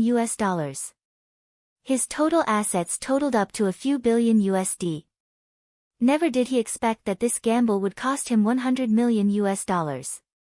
His eyes were filled with a haze as he looked at Tan Xiu, Daikura Sakuraji, and Nishi Masayoshi, who was shouting in the distance. He tightly clenched his fists. It was the last half hour. Tan Xiu won more than he lost. Soon, Kawako's tray was filled with hundreds of thousands of USD chips. It's over. Along with the loudspeaker in the gambling hall, Tan Xiu, Saburo Koizumi, Daikura Sakuraji, and Nishi Masayoshi quickly appeared at the place where the chips were exchanged. Awesome! I actually won more than 100,000 USD with just $100. This young master is going to win today. Tan Xiu happily shouted loudly. His arrogant appearance made him look like he was asking for a beating. At least, Saburo Koizumi, who was standing not far from Tan Xiu, really wanted to punch Tan Shio's nose. Nishi Masayoshi hooked his finger at his men behind him and let out a strange smile. Friend Tang, you only won a few $100,000 after 2 hours? That's not a small amount. After saying that, he signaled his men to give the chips on the tray to the staff in charge of the exchange. The final sum was $62 million. The smile on Tan Shio's face froze. He fiercely smashed a chip he was playing with on the floor and then spat on the carpet next to him. Count mine. Daikara Sakuragi personally handed the tray to the staff in charge of the exchange. After counting, he had won a total of $964 million in 2 hours. Shiro Takeda was the casino's general manager and also the witness of this big gamble. Yet, he didn't expect that the final winner turned out to be Nishi Masayoshi. His eyes were full of envy as he loudly said under the watchful eyes of hundreds of people, the final winner is Nishi Masayoshi. Everyone must pay $100 million to His Excellency Nishi Masayoshi according to the rules you set before. Manager Takeda, is it? Tan Shio questioned aloud all of a sudden. Your casino won't help Nishi Masayoshi cheat, will it? My gambling skills are amazing. Even the god of gamblers in Las Vegas said that I'll be very good in the future. How did I lose? How did I lose to Nishi Masayoshi? Shiro Takeda's expression changed and he immediately angrily said, Please don't question the fairness of our casino, Mr. Tang. The scene of the 4 of you gambling was all recorded by the casino's surveillance cameras. You can check the surveillance footage if you want to question it. Check my ass. This young master can't afford to lose his face. Isn't it just $100 million? I'll pay it. Tan Shio pretended to be angry, but inwardly, he was already overjoyed. The reason why Nishi Masayoshi could win was mainly because Tangen had been lurking around him and helping him cheat. She even played tricks on Daikara Sakuragi and Saburo Koizumi at times. Daikara Sakuragi felt his heart ache because the price of $100 million was too high. However, he had to accept the loss since he couldn't renege on the debt under the watchful eyes of so many people. Eventually, he transferred $100 million to Nishi Masayoshi's account after Tan Shio left. Saburo Koizumi also transferred the money and then left with anger and unwillingness. Tan Shio was very angry at first, but then he put on an indifferent expression and looked at Daikara Sakuragi, saying, Are you still playing or not? If not, then go and do whatever you want. That bastard Nishi Masayoshi lost $50 million to me back in Las Vegas, and now he actually won $100 million from me. This young master isn't happy about it, so I want to continue playing with him. Daikara Sakuragi didn't speak, but the anger in his eyes kept flashing. You're not the kind of person who can't afford to lose, friend Tang, said Nishi Masayoshi with a proud smile. It's just $100 million. It's just a drop in the bucket for a local tycoon like you. But I'll play with you again if you want to continue playing. Let's talk first. Whoever wins or loses must end the gambling game, and then the winner will go to the other side to find a woman, a beautiful woman. No problem. Tan Shio raised his chin and replied with a strong fighting spirit. How are we going to play next? Asked Nishi Masayoshi. Let's play poker. Each of us will draw a card, and the one with the bigger card will win, said Tan Shio. The bet is still $100 million. What do you think? No problem. Nishi Masayoshi agreed with a strange smile. Daikara Sakuragi, who was standing at the side, immediately interjected in a deep voice upon hearing that Tan Shio and Nishi Masayoshi wanted to play cards. Tan Shio stared blankly for a moment before he heavily patted Daikara Sakuragi's shoulder and gave him a thumbs up. You're really amazing, Daikara Sakuragi. I really admire your courage. Regardless of whether you win or lose today, you'll be my friend in the future. Just like Nishi Masayoshi, you're my good friend. An ugly smile appeared on Daikara Sakuragi's face. He didn't even spare a glance for Tan Shio's so-called good friend. The dealer shuffled the cards and cut them. Afterward, each of them got a card. Daikura Sakuraji was a Buddhist cultivator and possessed great strength. So when the dealer dealt the cards, he quietly played a trick and swapped the biggest card into his hand. However, he didn't notice that Tan Shio had quietly cast a seal after he changed the cards. Ha ha ha, you can't stop your luck when it comes. I'm an ace of hearts. Nishi Masayoshi was the first to flip his card and burst into laughter when he saw it. Tan Shio also flipped his card, and it turned out to be a 10 of spades. At this moment, a satisfied look appeared on Daikura Sakuraji's face. He proudly flipped his card and smilingly said without looking at it, "I'm sorry, my king. Both of you lost." My king. The eyes of the crowd gathered in the surroundings fell on the card with strange expressions. The gamblers in the distance, however, looked at the projector on the big screen and saw a king of clubs in front of them. What's going on? Daikura Sakuraji keenly noticed that the expressions of the people around him were not right. When he looked down at his card, he immediately looked incredulous and shouted, "That's impossible. My card is obviously king. How could it become, damn it?" With a gloomy face, Tan Shio interrupted Daikura Sakuraji's roar.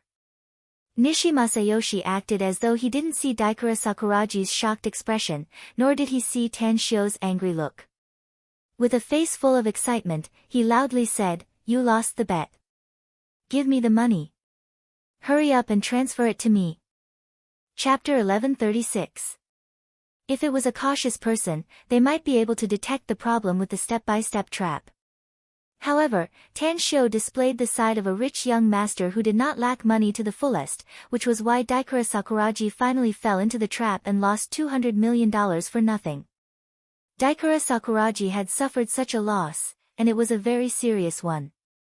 But under the watchful eyes of the public, he had to keep his promise.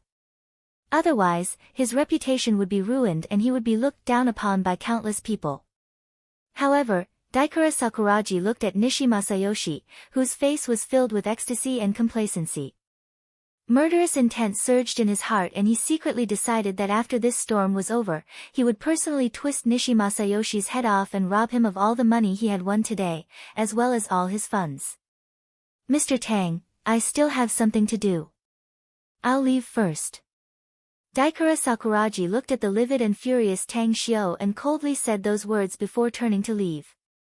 Ignoring Daikura Sakuraji, Tan Shio transferred the money to Nishi Masayoshi's account and then grumbled, "All right, stop showing off. I'm not in the mood to play with women today. I'll find a place to rest first. I'll play a few rounds with you when I'm well rested." Nishi Hemp Rope hurriedly smiled and said, "Don't be in such a hurry to leave, friend Tang. If you really don't want to continue playing, then let's leave together. You just came to the island, you probably haven't found a place to stay, right? Let's not go to the hotel. I have an empty villa in the capital. Why don't I find a group of beauties and we can go have fun together? Cool my ass." Tang Shio glared at him in a bad mood. Then, he directly stretched out his hand and said, "Tell me the address, give me the key, and then scram wherever you dare. Don't bother me today. Just wait until tomorrow if you want to find me." Nishi Masayoshi wasn't angry at all. He quickly took out an access card and threw it to Tan Shio, saying, "There's an address on it. Just go there directly. By the way, do you want me to give you $100? You can use it to fight a taxi." Tan Shio said angrily, "If you shout again, I'll get someone to beat you up." Finished. He straightaway took Kawako and the rest and left the grand yacht. After he entered the car, his cell phone rang. He picked it up and asked, "Did he go back?" "Yes." "Continue monitoring." "Yes." Tan Shio hung up the phone, and a smile appeared on his disguised face. He won $300 million easily and dug a pit for Daikura Sakuraji. The smoothness of this matter was completely beyond his imagination. "Sect Master, the money has been transferred to your Swiss bank account. Additionally, Nishi Masayoshi's escape route has been properly arranged. He will be able to leave Japan tonight without anyone knowing. It's impossible for Daikura Sakuraji to find any traces of him. Kawako also picked up the call and immediately looked at Tan Shio and respectfully reported. Tan Shio smiled, nodded and asked, "Have the following programs been arranged?" "It's all arranged." Kawako nodded and said, "According to Yuji's guess, Ozawa Manzo should be someone from the Joyous Palace. Our next plan should be easy to carry out." Dongzaiman. It was a very famous department store in Kyoto. The building was dozens of floors high with a variety of dazzling and expensive goods. Ozawa Manzo, who was quite famous in Kyoto's business circle, was currently hugging the slender waist of a coquettish woman and picking various jewelry on the 16th floor. "Honey, this 3-carat diamond ring is really beautiful. Look at its sculpted form, look at its bright luster, it really makes one unable to put it down. I heard that the superstar Ryoko Kitagawa wore this type of diamond ring when she married the president of the Kawada Group." The coquettish woman's eyes glowed and she kept fiddling with the diamond ring in her hand. Her voice was so sweet that it could kill a man. Ozawa Manzo raised his brows and indifferently said, "Buy it since you like it. That Ryoko Kitagawa's man can afford it for her, so I can naturally afford it too." "Ah, that's right. I think the platinum necklace in the cupboard next door is very nice. I'll buy it for you too." "Thank you, honey." The coquettish woman fiercely kissed Ozawa Manzo. Her pair of fox-like eyes rippled with spring ripples that looked like they could drip water. "Hold on." After changing her appearance, Kawako Yamamoto, who was wearing a red dress and high-heeled shoes, gently stroked the hair on her forehead and said without any emotion, "I also like this diamond ring, so give it to me first." The coquettish woman's expression changed and she angrily said, "Who the hell are you? First come, first served when you buy things, no?" Kawako rolled her eyes and shouted to Tang Shio, who had just entered the store, "Honey, this diamond ring is very good looking. I've taken a fancy to it before. Buy it for me." "That's right." With a dark face, Tan Shio angrily said, "Buy, buy, buy. You only know how to buy. Don't tell me you don't know that I lost so much money today." He was reprimanded. Finally, he glanced at Ozawa Manzo and the coquettish woman and aggressively said, "Get the fuck out. My woman wants this ring and no one is allowed to snatch it. Else I'll whip you to death." A chilling light flashed in Ozawa Manzo's eyes as he strode a step toward Tan Shio and sneered, "Who are you, mister?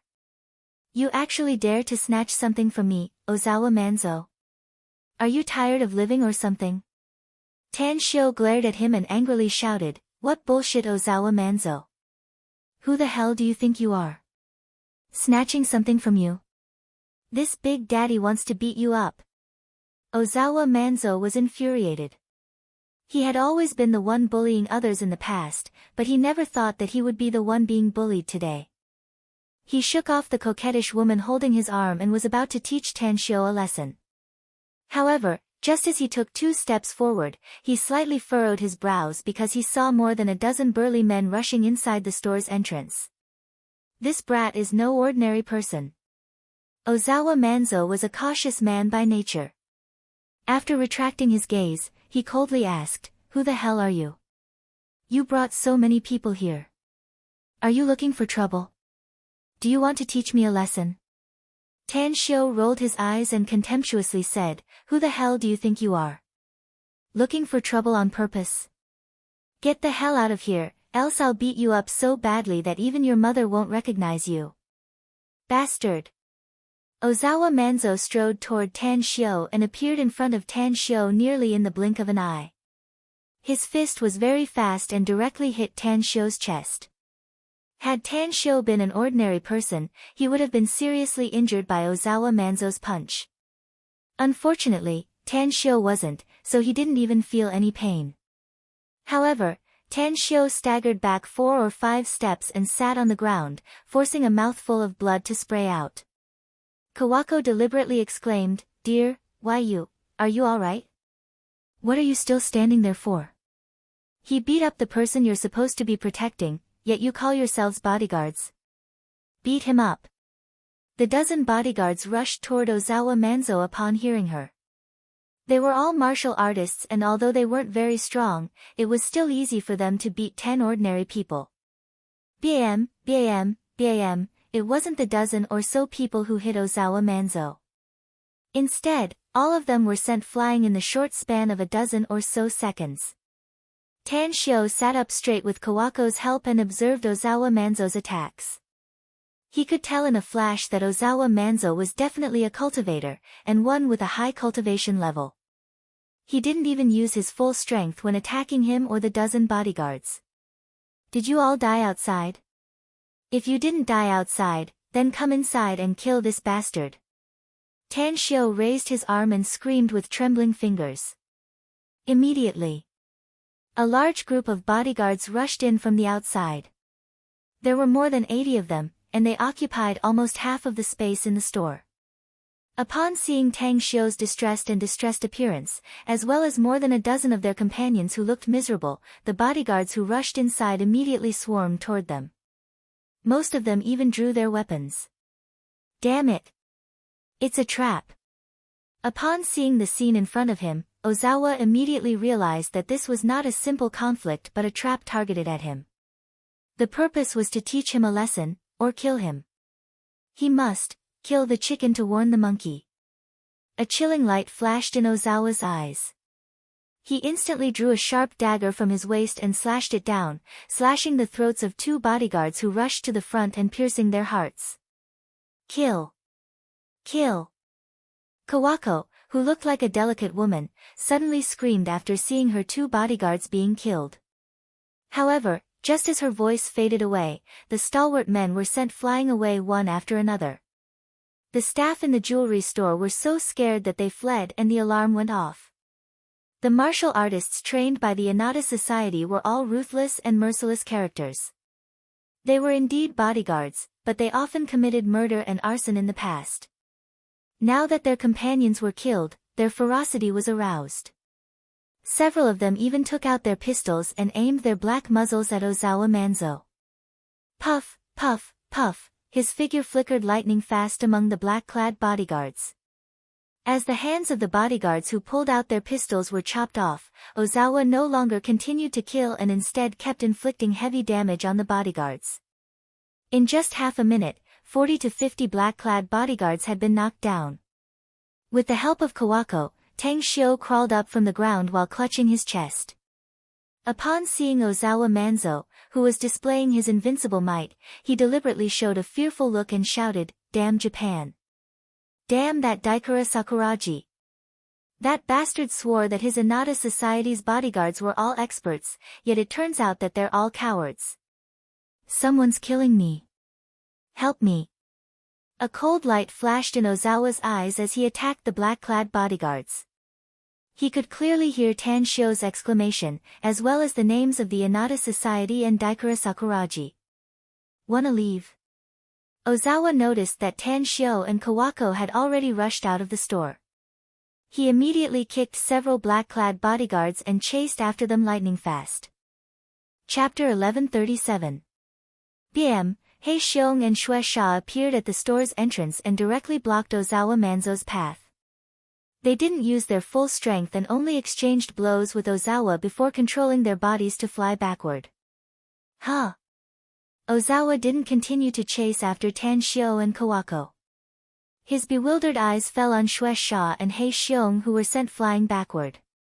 He realized that these 2 guys who intercepted him turned out to be cultivators. Even though they seemed to be very weak, they were definitely cultivators.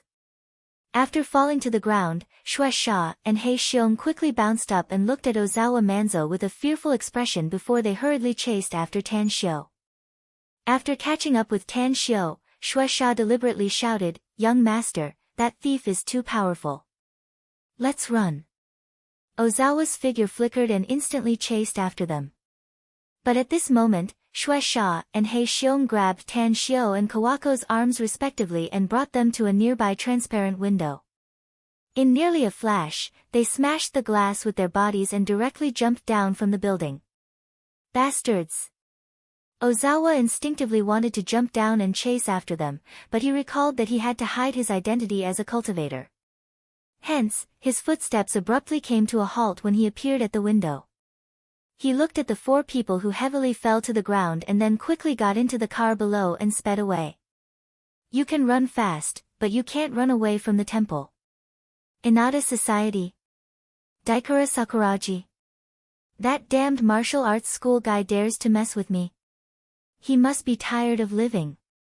Ozawa didn't want to stay any longer. He felt that what happened today was too strange that even a cultivator appeared. Hence, he must immediately rush to the Inada Society and find Daikura Sakuragi to figure out the identity and background of that brat. Then, he would teach him a lesson. Wait for me, honey. The coquettish woman rushed out with her handbag and said with a panicked expression, "You're really amazing, honey. You're just like Superman." That's right, you haven't bought me the diamond ring and platinum necklace yet. Can I take them now?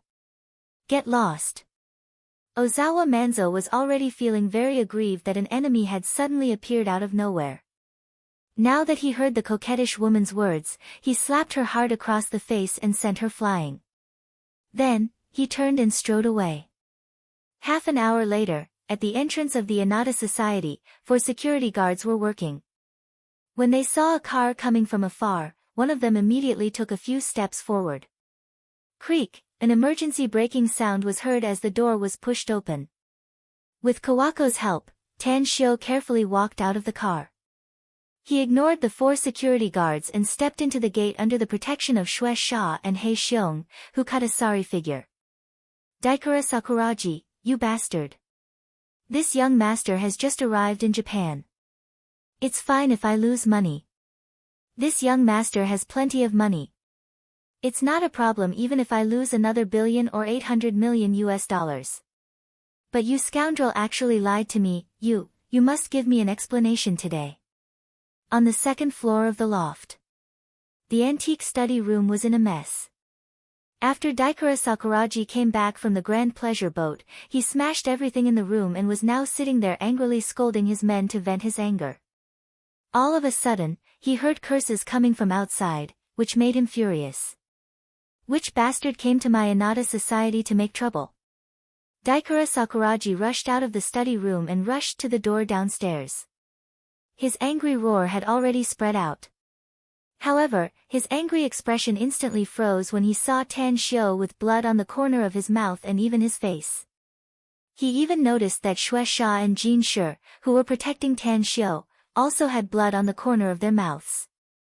What's going on? Didn't I send 100 bodyguards to protect him? Where are those bodyguards? What happened to this surnamed Tang? How did he end up in such a sorry state? Tan Shio furiously rushed to the front of Daikura Sakuragi and struggled free from Kawako's support. He strode forward and grabbed Daikura Sakuragi's lapel and loudly cursed, "You're the bastard. Your whole family are bastards. Daikura Sakuragi, how dare you lie to me? This young master gave you a lot of money." Daikura Sakuragi deeply furrowed his brows and looked at the angry Tan Shio. He immediately pulled his hand away and quickly said, "Is there any misunderstanding between us, Mr. Tang? I didn't know it was you just now. I thought it was someone who didn't want to live and came here to make trouble, so I said something I shouldn't have said. But, you said I lied to you. How did I lie to you? You didn't lie to me, did you?" Cursed Tan Shio. "Get the hell out of here. This young master gave you such a large sum of money to hire 100 bodyguards, 100 of them. What did you say to me before? He said that your subordinates are all elite soldiers and top-notch experts. But the result? 1 man. The other party was all by himself. He beat the shit out of those soft-footed shrimps you sent to me, making them cry for their mothers and fathers. Do you know, this young master almost died in that bastard's hands? 1 man. 1 against 100. Disbelief was written all over Daikura Sakuragi's face as he loudly said, "You must have lost your mind, Mr. Tang. Who has such great ability to beat 100 people by himself? Or the 100 well-trained experts under me?" Tan Shio pointed at Daikura Sakuragi, his finger almost touching the tip of his nose as he angrily cursed, "What bullshit experts? You're just a bunch of idiots and a bunch of pussies. Do you see what I look like? I was beaten by that man. Do you see my men? They had all learned from a very, very powerful cultivation master, so they could also be considered as cultivators. I would have been killed by that man if they hadn't protected me. What about your men? I don't even know how many of them have died. What? Daikura Sakuraji's pupils shrunk and killing intent burst out from his eyes. Someone died. My men were killed.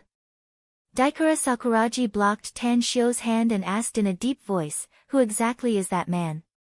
Kawako pulled Tan Shio's sleeve and angrily said, he said he's Ozawa Manzo. Ozawa Manzo. Daikura Sakuraji clenched his fists and a chilling light burst out from his eyes. The 100 bodyguards he sent to Tan Shio were all experts trained by him and his most trusted subordinates. Yet, one of them was killed. This Ozawa Manzo really deserved to die. Where the hell is he? This daddy will kill him. Daikura Sakuraji roared with pain and anger. Today. He had lost $200 million, and now his men were killed by someone else. It made his anger reach the extreme. The most important thing was that the news of the guest hiring 100 bodyguards from his place should have spread out by now. But the result? Not only did his men fail to protect the guest, but they also caused the guest to be beaten up so miserably. It was an absolute humiliation for his Inada society. If today's matter were to spread out, how could he do business in the future? Who would dare to hire a large number of men he trained as bodyguards? This was simply cutting off his source of income. Hei Xiong paced a few steps forward and shouted at Daikura Sakuraji, Mr. Sakuraji, our young master has never suffered such a big loss, so he's a bit agitated. I hope you don't get angry. However, the bodyguards we hired here were either killed or injured by the other party, which means that the people here are all trash. I advise you not to stick your head out. The other party is also a very powerful cultivator. You'll only be mercilessly slaughtered even if you go there yourself. Shut the fuck up. Daikura Sakuraji roared, that Ozawa Manzo is a cultivator, but don't tell me I'm not. This daddy has been keeping a low profile all these years and rarely provoking others. I never thought that this fucking Ozawa Manzo would dare to provoke me. Tell me, where's that fucking bastard? I'm going to kill him. 7 or 8 seconds later. The 4 bodyguards outside the gate were sent flying backward into the courtyard at the same time, coughing up blood and falling to the ground unconscious. Immediately after, a figure exuding a huge aura appeared at the gate. Ozawa Manzo glared at Daikura Sakuraji with seething killing intent and angrily shouted, we're acquaintances, Daikura Sakuraji. We may not be friends, but we're not enemies, either. Yet you want to kill me, you bastard? Come on. I'd like to see how capable you are. After seeing Ozawa Manzo clearly, Daikura Sakuraji roared and rushed forward. He instantly grabbed a sharp dagger and launched a fierce attack at Ozawa Manzo. Die! Ozawa fearlessly met the attack and instantly unleashed a powerful killing move. It was crazy and bloody. 2 minutes later, both of them were stained with blood. The ghastly wounds stimulated their killing intent even more. Daikura Sakuraji and Ozawa Manzo were about the same in strength, but Ozawa's injuries were worse than Daikura's due to 2 mistakes. Boundless Sea of Buddha! Boundless Sea of Buddha! Both of them roared at the same time and nearly went all out in their attacks. This was their trump card, yet they used it at the same time. In just a flash, both of them heavily injured each other and were sent flying backward. Tan Shio crossed his arms and stood nearby, watching the fight. He could tell that both of them were from the Joyous Palace the moment he saw them using the same killing move. Hence, he walked a few steps toward them with a faint smile and clapped his hands, saying, 2 gentlemen, are you done fighting? Disbelief was written all over Daikura Sakuraji and Ozawa Manzo's faces as they both heard the name of the other's last move. The same? What did that mean? It meant that the other party was also from the Joyous Palace and was likely one of the 72 chess pieces. Both of them were filled with regret after they figured it out. They fought with their lives on the line, only to end up with both sides suffering heavy losses. They never thought that the other party was not an enemy but also one of their own. Chapter 1138. With a faint smile, Tan Xiu walked to the middle of the duo and turned to look at the two seriously injured men on the ground. Then, he said unhurriedly, "You two should not be fools since you can be trained as pawns by that palace master. You should be aware of the situation after seeing the last move, right?" Daikara Sakuragi and Ozawa struggled to crawl up from the ground. After exchanging a quick look, Daikara stared at Tan Xiu and asked, "Who the hell are you?" A smile outlined on the corner of Tan Xiu's mouth as he hooked his finger at Kawako Yamamoto not far away. After she came before him, he gently hugged her shoulder and said to them with a faint smile, "Since you're both going to die today, then I'll satisfy your curiosity. Kawako, show them your appearance." Kawako faintly smiled and changed her facial muscles according to the disguise technique Tan Xiu taught her. Eventually, she restored her original appearance. "I trust you two have been well since we last met." "Kawako Yamamoto. It's you." Daikara Sakuragi and Ozawa were shocked at the same time. They stared at Kawako and realized that they seemed to have fallen into a trap set by the other party. Daikara Sakuragi angrily said, "Kawako Yamamoto, Palace Master has ordered Osashi Kitajishi to capture you and also sent my superior, Yuji. Aren't you being chased by them now?" How did you appear here?" Kawako giggled and said, "You mean Yuji? She's now my boss's woman. As for that short-lived Osashi Kitajishi, he's already gone to see the great god." "What did you say?" Daikara Sakuragi suddenly felt a chill run through his body after hearing it. He knew Yuji's identity and knew that she had a very high status in the Joyous Palace. If it weren't for the fact that the Joyous Palace was very secretive and most of its members didn't know each other, Yuji would definitely be an existence admired by countless people. But, she was obviously the palace master's woman. How did she become this brat's woman? Did she betray the palace master? Tan Xiu let out a faint smile and waved.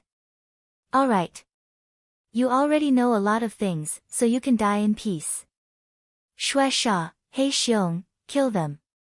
Shui Sha and Hei Xiong immediately took out their immortal swords and rushed toward the two people. At this time, the two of them had reached the point of exhaustion, and their injuries were extremely serious. How could they be a match for Shui Sha and Hei Xiong? In just 2 breaths, Shui Sha's sword pierced Ozawa Manzo's heart. Ozawa Manzo lowered his head with great difficulty and looked at the immortal sword that had pierced his heart with disbelief in his eyes. That was because he finally realized that the enemy he had defeated earlier had been hiding his strength. His true strength was probably even greater than when he was at his peak. Daikara Sakuragi was crazily attacked by the black bear. Although he kept avoiding the vital parts of his body, wounds still appeared on his body. "You will all be buried with me." Suddenly, Daikara Sakuragi stopped dodging. After having one of his arms chopped off, he took out a metal tube from his bosom with his other hand and pressed a button on it. Suddenly, a flame shot into the sky. Hei Xiong's eyes lit up and he controlled the immortal sword to cut off Daikara Sakuragi's head. Then, he quickly returned to Tan Xiu and respectfully reported, "Sect Master, Daikara Sakuragi has released the signal. I'm afraid the Joyous Palace's people will arrive soon. Are we going to withdraw now?" "No rush." Tan Xiu shook his head and said, "This Anata Society is a subsidiary force of the Joyous Palace. Tangan hasn't killed everyone here yet. You two don't stay idle either. Go help her. The sooner we finish this, the sooner we can leave." "Understood." The two men immediately moved. 5 minutes later, Tan Xiu quickly left the Anata Society with his men and appeared on the roof of a 6-story building 2 to 3 kilometers away. Even Tangan, clad in a black robe, had revealed her figure. Whoosh! Whoosh! Whoosh! 3 figures flickered lightning fast from a distance and quickly arrived behind Tan Xiu. They were Mo, Tang Guang, and Hei Wuya. "Sect Master." The 3 respectfully greeted. "How's everything going?" Tan Xiu let out a faint smile and asked. Everything has been arranged, Grand Master, replied Tang Guang respectfully. There are a total of 46 hidden sentries, all of whom are Kawako's trusted subordinates. They're monitoring everything within a 10-kilometer radius. No matter which direction the enemy comes from, they'll be locked down. If that's the case, then all of you can go. Tan Xiu nodded with satisfaction. Understood. Kawako, who had changed her appearance again, silently disappeared along with Tang Guang, Mo, Shui Sha, He Xiong, and He Wuya. Only Tang'an stood behind Tan Xiu and didn't move. How many big fishes do you think we can attract this time, An? Asked Tan Xiu with a faint smile. I don't know. Tang'an shook her head. Tan Xiu shrugged and lightly smiled.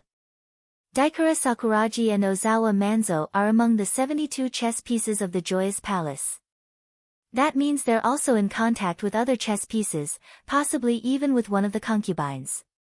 Tang'an was silent for more than 10 seconds. Suddenly, her expression moved and she smilingly said, You're right, Grand Master. Some powerful figures have come. Tan Xiu let out a faint smile and shifted his gaze to a figure in the distant sky that was as fast as a meteor. The figure was clad in a red dress and red high-heeled shoes. Even her long hair was red. Shortly after, the figure landed in the Inada Society's courtyard. Huiji. She was a bigwig of the Joyous Palace like Yuji and also the woman favored by the mysterious palace master. At this moment, Huiji's eyes were full of disbelief as she looked at the corpses in the courtyard. Her expression greatly changed when she saw Ozawa Manzo. Brother! Huiji instantly dashed to Ozawa Manzo's side and knelt on the ground. Her hands trembled as she hugged Ozawa's body. 2 lines of tears rolled down her cheeks. Whoosh! Whoosh! Whoosh! 3 figures flickered lightning fast from the distance and quickly landed around Huiji. All 3 of them were men in their 40s. 2 of them suppressed their shock when they saw Huiji and respectfully cupped their fists. Subordinate pays respect to Huiji. The other one stared blankly and immediately saluted. Huiji's fiery eyes fell on the 3 men and fiercely shouted, Who the hell killed them? The 3 shook their heads. Huiji angrily shouted, Investigate. Find the murderer even if you have to turn the entire capital upside down. Huiji angrily shouted, Anyone who dares to provoke my Joyous Palace must die. Understood.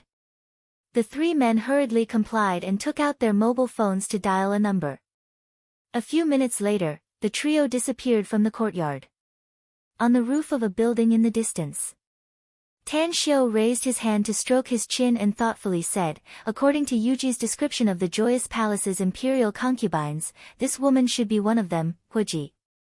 The other 3 have left and we've caught the fish, so it's time to pull the rod back. I'll deal with her, Grand Master, said Tang'an respectfully.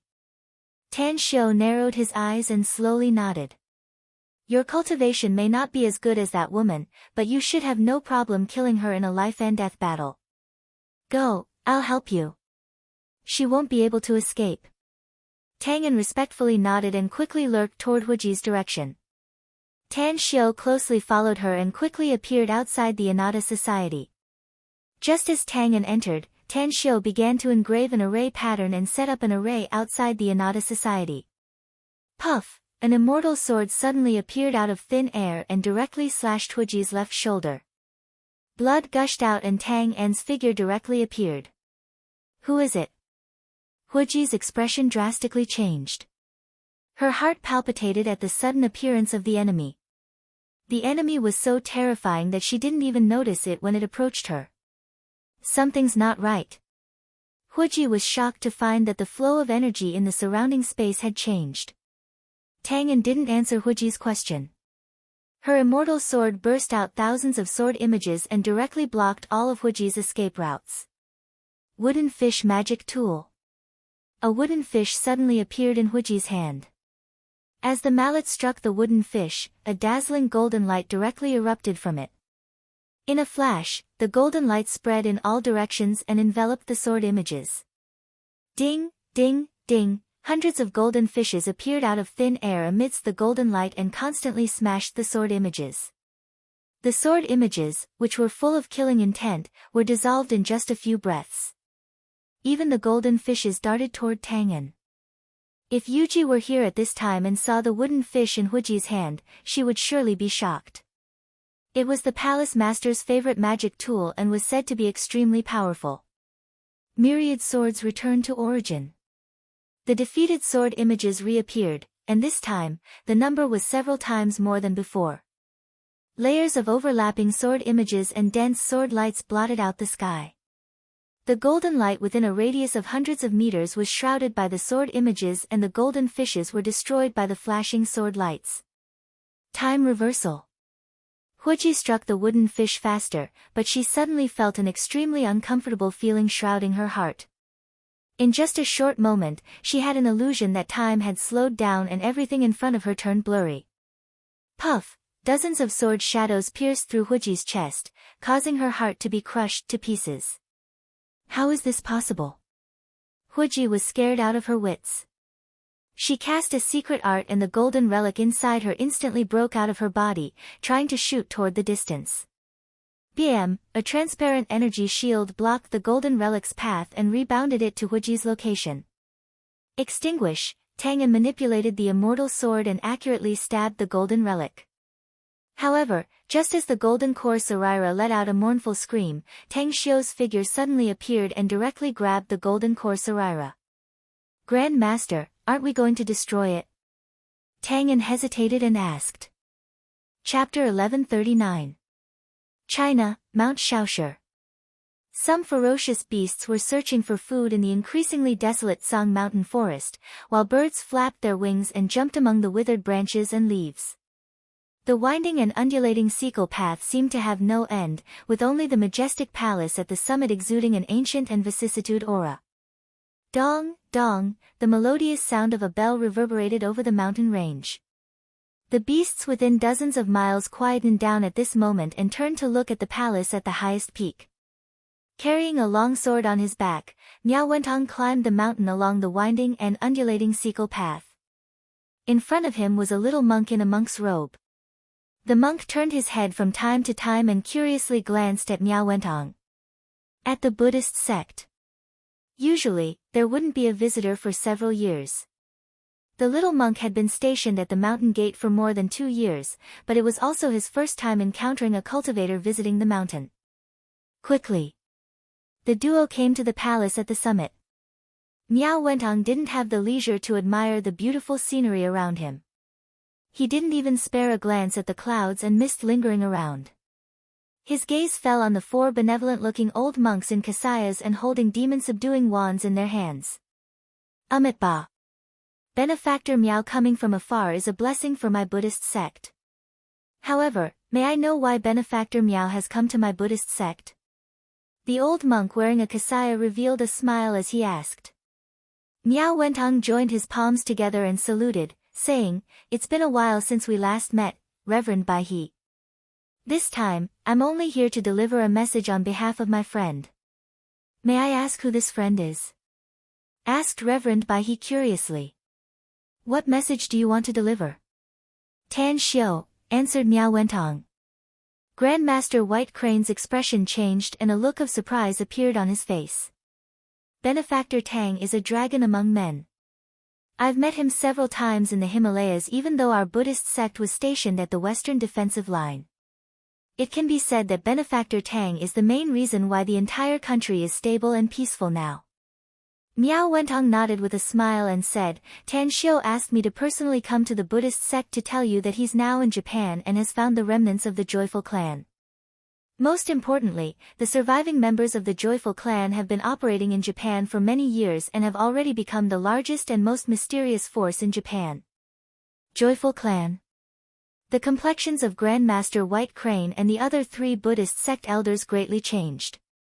The 4 of them exchanged glances and then Grandmaster White Crane said in a deep voice, "The Joyful Sect is one of the Buddhist esoteric sections.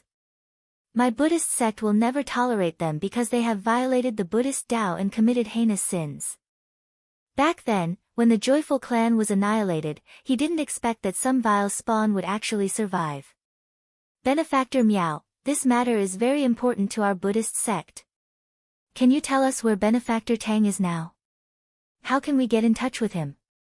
Miao Wentong gave Tan Xiu's phone number to Grandmaster White Crane and said, Tan Xiu also asked me to tell you that you can call him in advance if you want to clean up your sect. He's now in Japan's capital and can await your arrival at any time.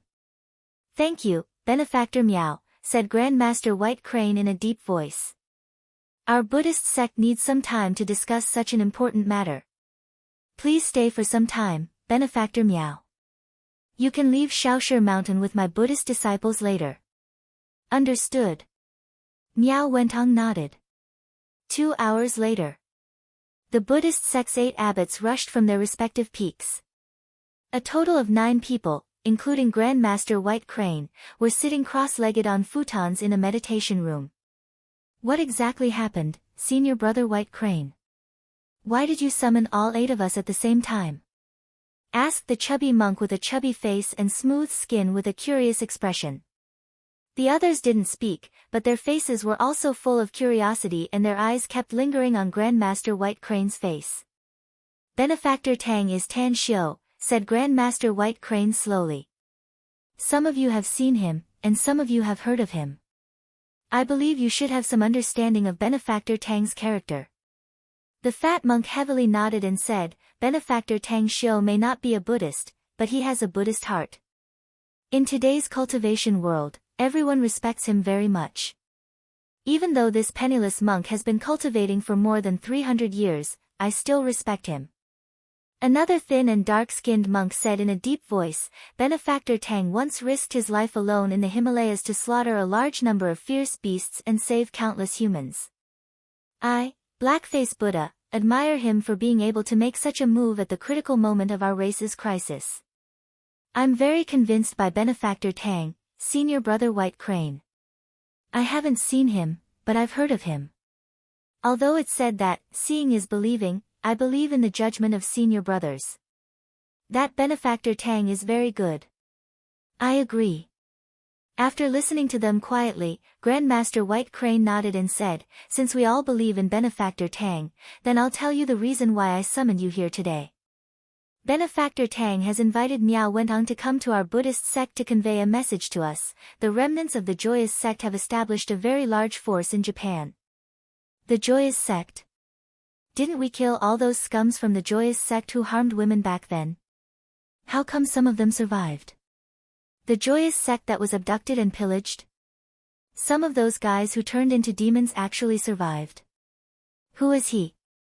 If this news is true, we must find him and kill him. To eliminate the evils for the people. To clean up the sect. Grandmaster White Crane raised his hands and pressed down in the void, saying, Junior brothers, our Buddhist sect has set a rule that forbids the existence of the Joyous sect. Master has sworn that as long as our Buddhist sect exists, we must never let those evil creatures from the Joyous sect harm ordinary women. Now that we've learned this news, we must eradicate them. I summoned all of you here because I want to discuss with you who will lead the team to Japan. How many Buddhist disciples will we bring to Japan? Ba, said Blackface Buddha in a deep voice. Just leave this meritorious deed of cleaning up the sect to this poor monk. It's the most basic responsibility of my commandment hall to punish the remaining evils. The fat monk's thumb pinched the string of Buddha beads and said with a faint smile, Senior brothers and junior brothers, this poor monk once sneaked into the Joyous sect to conduct a secret investigation. I've learned about their numerous crimes and secretly collected their disciple roster. No one is more familiar with the Joyous sect than this poor monk. Therefore, this penniless monk will personally make a trip to Japan this time to see which evil is still alive. Grandmaster White Crane slowly nodded and raised his hand to stop the others who wanted to speak. So be it, Junior Brother Blackface and Junior Brother Jade Buddha will go together. Each of the 8 monasteries will send 2 junior brothers. The 18 of you must eliminate the Joyous sect's evil remnants. Blackface Buddha, Jade Buddha, and the other 6 eminent monks looked surprised at the same time. Grandmaster White Crane said that each monastery would send 2 junior brothers, meaning that the people to be sent must have a very high status and formidable strength. The weakest among their peers was comparable to a golden core stage cultivator. In the evening, Miao Wentong and the 18 Buddhist sect eminent monks left the Shaoshi Mountain. Miao Wentong personally arranged for the 18 Buddhist sect eminent monks to board the passenger ship to Japan. During this period, an accident happened. The 18 eminent monks rarely left the Shaoshi Mountain and didn't have any identification cards from the outside world, so the plan to board the passenger plane was foiled. Japan, Inada Society. Tan Xiao was comfortably sitting by the window on the second floor of the attic, enjoying the beautiful scenery around him. The corpses in the courtyard below had been cleaned up and even the bloodstains had been washed clean. Kawako's subordinates were also repairing the damaged scene caused by the battle. Fragrant tea and beautiful scenery. With an outstanding beauty like Kawako serving him next to him, Tan Xiao leisurely drank a cup of fragrant tea and slowly asked, "Haven't the information I asked for been sent yet?" "Not yet." Kawako shook her head and said, "But those 3 are still under our surveillance. It won't take long for their identities to be investigated and all the information will be placed in front of you." "You're really good, Kawako." Tan Xiao nodded and smilingly said, "It seems that keeping you here was the right choice." It seems that keeping you here was the right choice. Although Japan is just a small place, it has a large population and is full of crises and opportunities. You've collected a lot of cultivation resources for the sect in the past 2 years, so you can say that you've made a great contribution. Just speed up after this matter is resolved. You can return to 9 Dragons Island to cultivate and break through to a higher realm once the entire Japan is under your control. Sect Master, I'll be able to control the entire Japan in 3 years at most as long as the Joyous Palace is destroyed, said Kawako respectfully. You can arrange the time as you see fit, but don't delay the collection of cultivation resources, said Tan Xiao. Also, Jean Sure will probably send some intel operatives here half a year later to set up an intelligence network in Japan.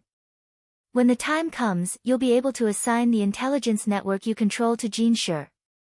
Kawako thought for a while and said, "How about I set up an intelligence network in Japan, Sect Master? I'll directly hand it over to Jean Sure or his men after they come here." Setting up an intelligence network isn't something that can be done overnight. Tan Xiao shook his head. Besides, the person in charge of this aspect must be extremely loyal to the Tang sect and must not make the slightest mistake. You can also take care of it, but don't put too much energy into it, because your first task is to control more and more powerful people in the island nation. You have to control all 3 aspects of the military, politics, and business. Remember the code of conduct: those who obey me will prosper, while those who oppose me will perish. This subordinate understands, replied Kawako respectfully with a solemn expression. Suddenly, Kawako's expression shifted and she quickly walked to the door and opened it from the inside. She saw a burly man in a black night suit outside and asked in a deep voice, "Did you bring the information?" "Yes." The burly man respectfully replied. After receiving it, Kawako waved her hand to signal him to leave and then came to Tan Xiao with the information. Chapter 1140. Hongwu Yamashita, President of the Golden Orchid Society. Unmarried. Secretly controls the largest shipping company in Japan as well as 2 large security companies in the country. Taro Harano, Vice President of the Black Snake Society. Unmarried. Has thousands of subordinates. Runs a large number of entertainment venues. Dabbles in all 4 professions: eating, drinking, whoring, and gambling. Kitagawa, butcher. 4 of his disciples. Married with a son and a daughter. A strange expression appeared on Tan Xiao's face after he finished reading the information of the 3 men. He wasn't surprised at all about the power Hongwu Yamashita and Taro Harano possessed. But he felt that Kitagawa was absurd. A pawn of the Joyous Palace was willing to live an ordinary life, get married, and have children. Yet, his profession was slaughtering livestock. It was simply a freak. Even the content of the information showed that this guy didn't whore or gamble. He was a simple and honest man who was often oppressed and bullied by his boss, a masochist. Tan Shio threw the information on the table and looked at Kawako. I'll leave the plan to deal with Hangul Yamashita and Taro Harano to you. I'm going to meet Ki Kitagawa myself. Understood. Kawako picked up the information and directly left the room after reading it. Tan Shio then got up and indifferently said, stay vigilant at all times. I have a faint feeling that this Kitagawa fellow isn't as simple as he seems. Don't alert him if you find anything unusual. Understood. Tangan didn't appear, but her voice was transmitted to Tan Shio's ears. Inside the mansion in Tomoda district. In a remote area, there were many courtyards. In one of the courtyards, there was a burly man lying on a rattan chair. In front of him, there were 4 young men dressed in black and wearing black masks. They were like black statues, standing there. Huff, a hazy figure flashed in the distance. He was barefooted and held a string of Buddhist beads in his hand. After seeing the burly man lying on the chair, he coldly snorted and hoarsely said, Ki Kitagawa, this venerable has come to your mansion, yet you dare not welcome me? Kitagawa suddenly got up and clasped his hands together. He slightly bowed and spoke in a neither servile nor overbearing manner, Venerable Yin Buddha, this subordinate's strength is limited. I didn't expect you to appear in front of me, so please forgive me for not welcoming you earlier. Yin Buddha indifferently said, I don't think you dare to deliberately neglect me. Speak, what do you have to report to me? Something happened in the Inada society. Daikura Sakura was killed. Yin Buddha's expression changed and his eyes instantly turned sharp and fierce. Daikura Sakuraji is one of the 72 chess pieces, yet he's been killed by someone? Venerable Yin Buddha, Yin Buddha. Buddha, Kitagawa shook. Kitagawa and Kitagawa, Kitagawa clan sect king, Kichuan sect. I as, Vener's ghost, Kita's, king has. If this subordinate's guess is correct, they should have been killed by someone. Yin Buddha coldly said, the Shadow Society's members are ninja experts secretly trained by our sect. Each of them has strength that can't be underestimated, yet they were killed in secret? Could it be that some mysterious force has appeared? I don't know. Kitagawa shook his head. Ozawa Manzo was also killed along with Daikura Sakura, but I don't know his identity. Yin Buddha's expression greatly changed and he sternly said, Ozawa Manzo was also one of the chess pieces. Damn it! Who killed them? Who killed 2 of my Joyous Palace's chess pieces at once? Investigate it. Find out the whereabouts of the fierce beasts even if you have to do it yourself. Else, I won't let you off lightly. Understood. Replied Kitagawa respectfully. However, before Yin Buddha could see it, a cold light flashed in Kitagawa's eyes and a murderous intent filled his heart. Yin Buddha pondered for a moment and slowly said, since an unknown enemy has appeared, I need to inform Miyagi about it. I'll give you 2 days, Kitagawa. I must know the enemy's identity and their whereabouts. I'll reward you if you can handle this matter well, but if you can't, you'll have to suffer in black prison. Kitagawa silently nodded and said, this subordinate will go all out. Suddenly, Yin Buddha furrowed his brows and instantly looked back, but he didn't see anything unusual. With vigilance, he shouted in a deep voice, who's sneaking around and hiding? Silence. No one answered him, and no one showed up. Yin Buddha quietly waited for a few minutes and then secretly shook his head. He immediately spoke to Kitagawa and then directly left. 10 minutes passed. Half an hour passed. 2 hours passed. Yin Buddha, who had already left, sneaked back several times after sneaking away, yet he didn't find anything unusual in the courtyard. Kitagawa, on the other hand, made dozens of phone calls and then sat back on the recliner, pondering in silence. Could it be that I'm mistaken? Yin Buddha paced back and forth for a while and then left reluctantly. A few minutes after he left, a figure suddenly appeared in front of Kitagawa out of thin air. Who are you? Kitagawa's 4 disciples had a drastic change in expression and instantly drew their long sabers from their backs. Tan Shio glanced at them indifferently and simply ignored them. He then looked at Kitagawa, who instantly stood up, and shook his head and sighed. The Joyous Palace is really unfair. The other pawns are either rich tycoons or high-ranking officials with power. Yet, you're just a butcher without much power and wealth. It's really unfair. Kitagawa retreated 4 or 5 steps back and vigilantly looked at Tan Shio, asking, "Who are you?" "It doesn't matter who I am. What's important is that you won't know who you are soon," sneered Tan Shio. "Grandma Meng Tang can forget the karma of your past life, so I hope a Japanese like you is also qualified to go to hell. It seems that the enemies of my Joyous Palace are very powerful, at least to the point that even I'm a bit afraid of them. Did you kill Daikura Sakuraji and Ozawa Manzo? They're nothing but ants in my eyes." Tan Shio nodded and said, "I used them, so I had no choice but to kill them. I'm a bit curious now, Kitagawa. What's your ranking among the pawns? You're actually able to directly contact that person instead of some concubines. It seems that you've investigated the Joyous Palace very clearly. Not only do you know about the existence of concubines, but you also know about us pawns," said Kitagawa coldly. "There's no harm in telling you, though. I'm number 72. Old and young." Tan Shio couldn't help laughing. "I thought I could catch a big fish, but I didn't expect you to be the last one among the pawns. You're no longer useful to me, so I don't have much to talk to you anymore. So you have 2 choices now. The first is to submit to me, and the second is to die." "Submit to you?" Kitagawa sneered. "Or die? Do you think you can kill me with your strength?" Tan Shio slowly nodded in response. Puff. Puff. Puff. Puff. A sword shadow appeared out of thin air and instantly beheaded the heads of Kitagawa's 4 disciples.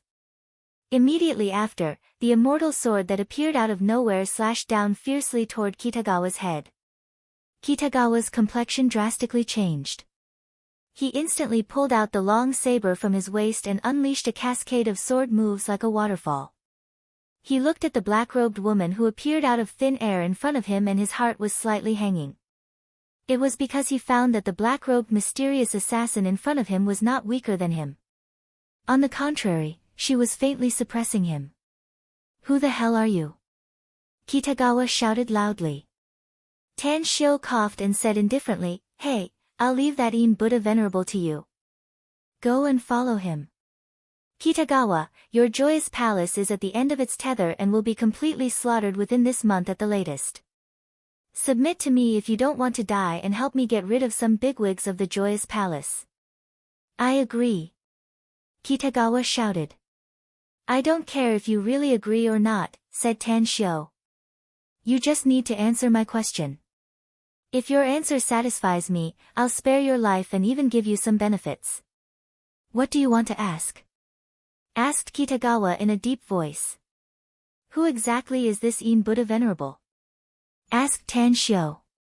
"He's the Vice Palace Master of the Joyous Palace.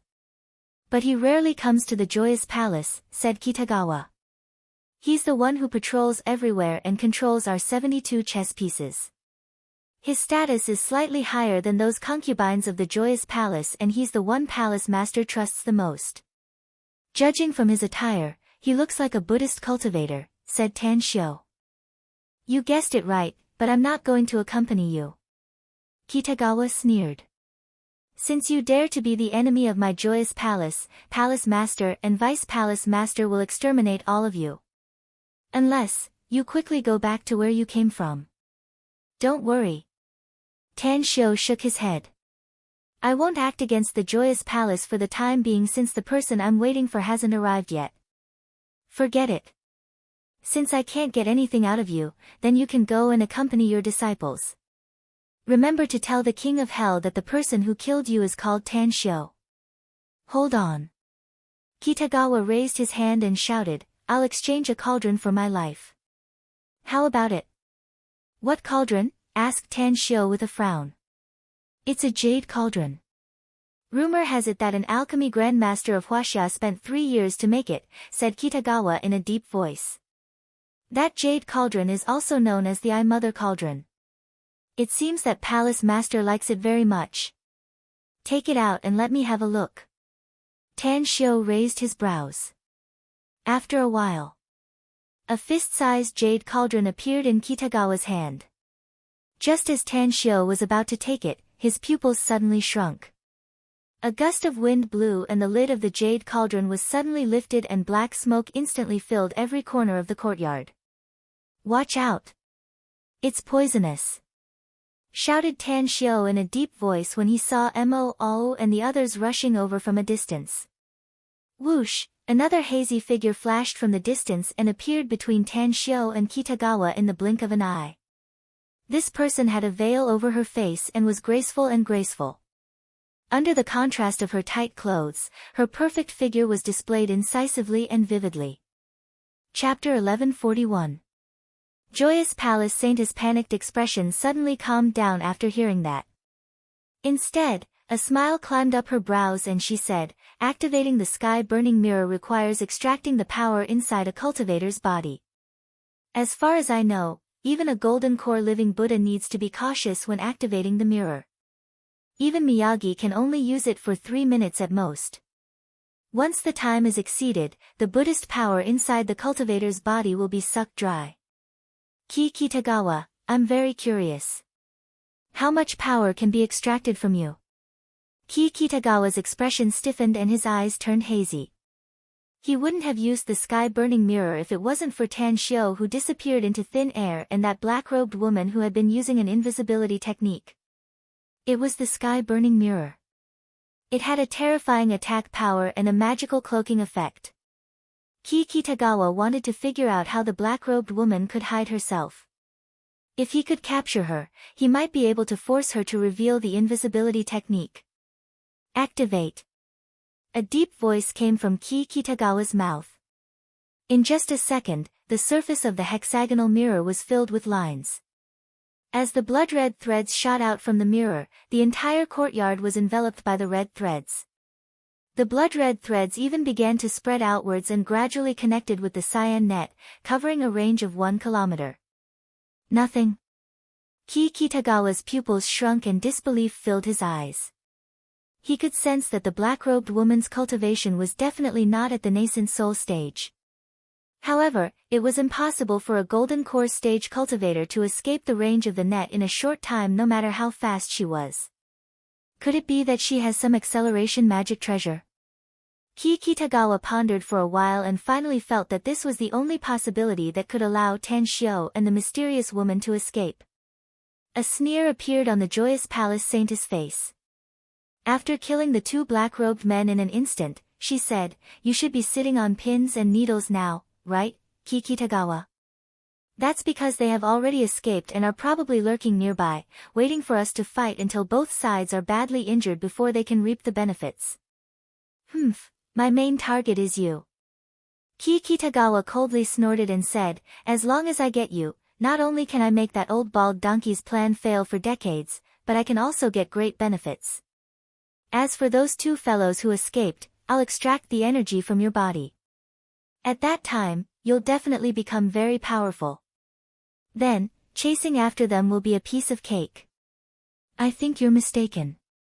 Joyous Palace Saintess shook her head. "I'm not a mother cauldron." "You have it."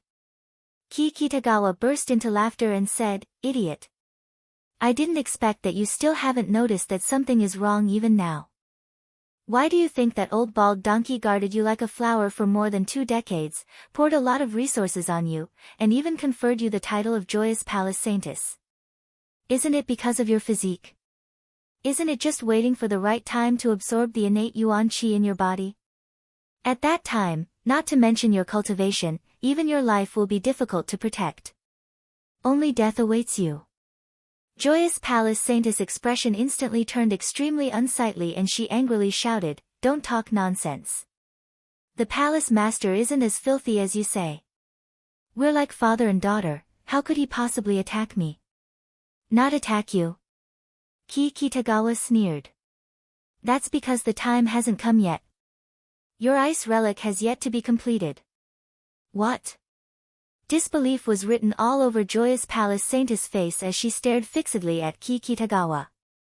She didn't seem to notice that her personal guards were being crazily slaughtered by the black-clothed men. She then shouted, "How do you know about the ice relic? Who's my immediate superior?" Kikitagawa sneered. "In Buddha, the Vice Palace Master of Joyous Palace. He's a powerful big shot and also the confidant of that old bald donkey. As early as 10 years ago, I inadvertently heard about this when he was talking with In Buddha. Why else do you think I have the jade cauldron? It's because In Buddha is keeping an eye on you for that old bald donkey."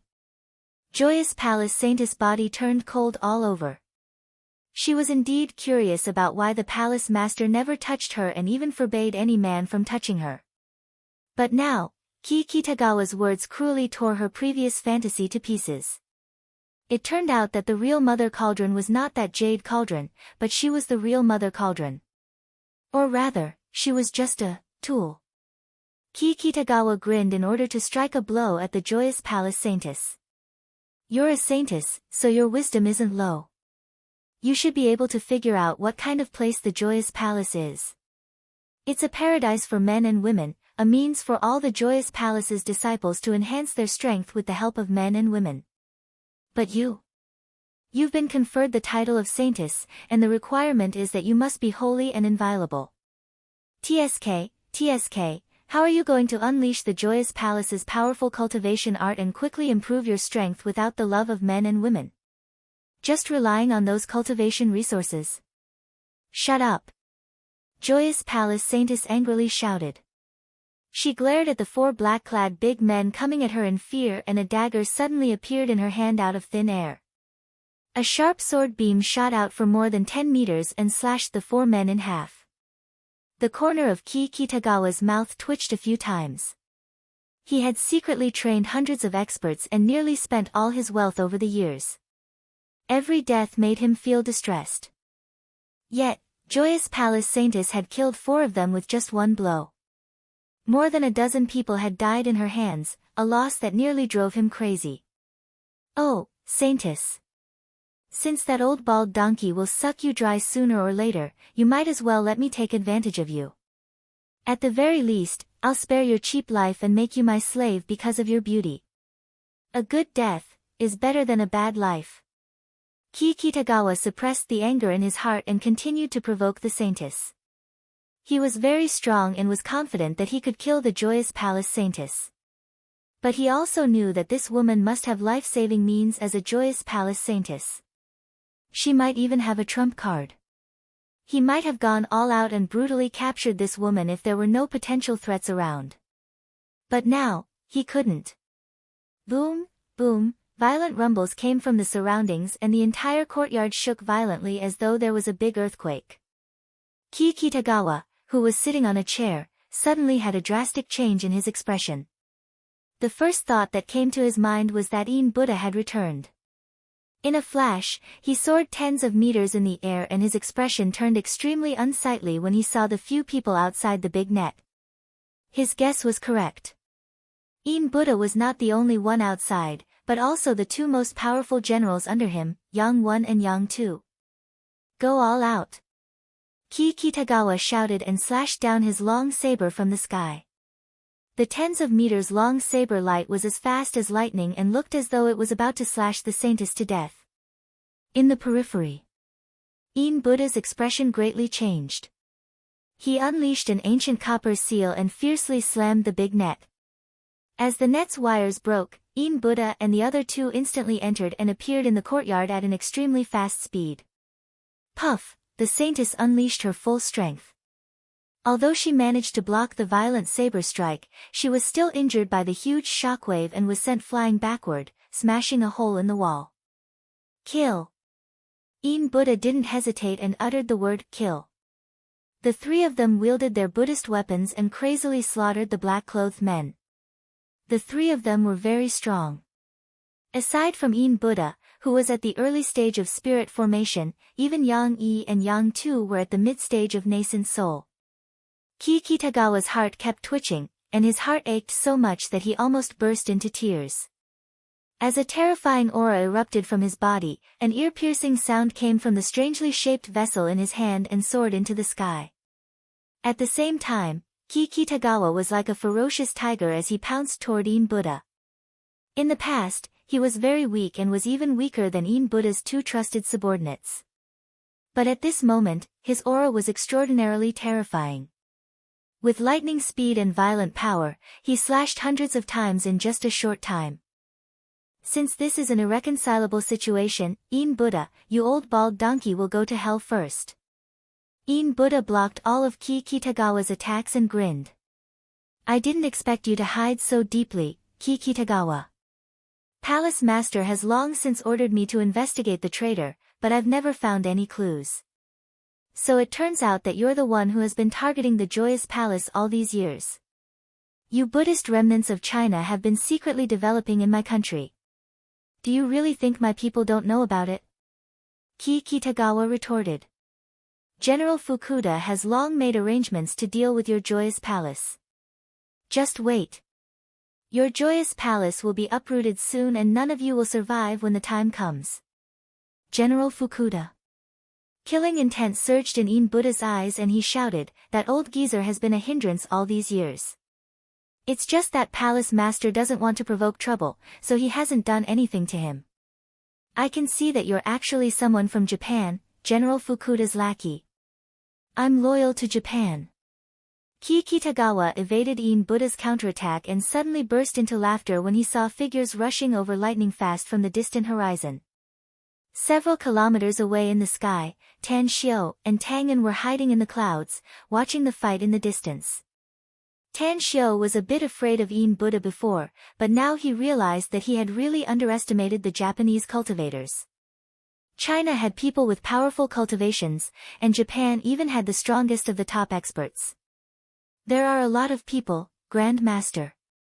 Tang En's expression suddenly shifted and she quickly pulled Tan Xiao's sleeve.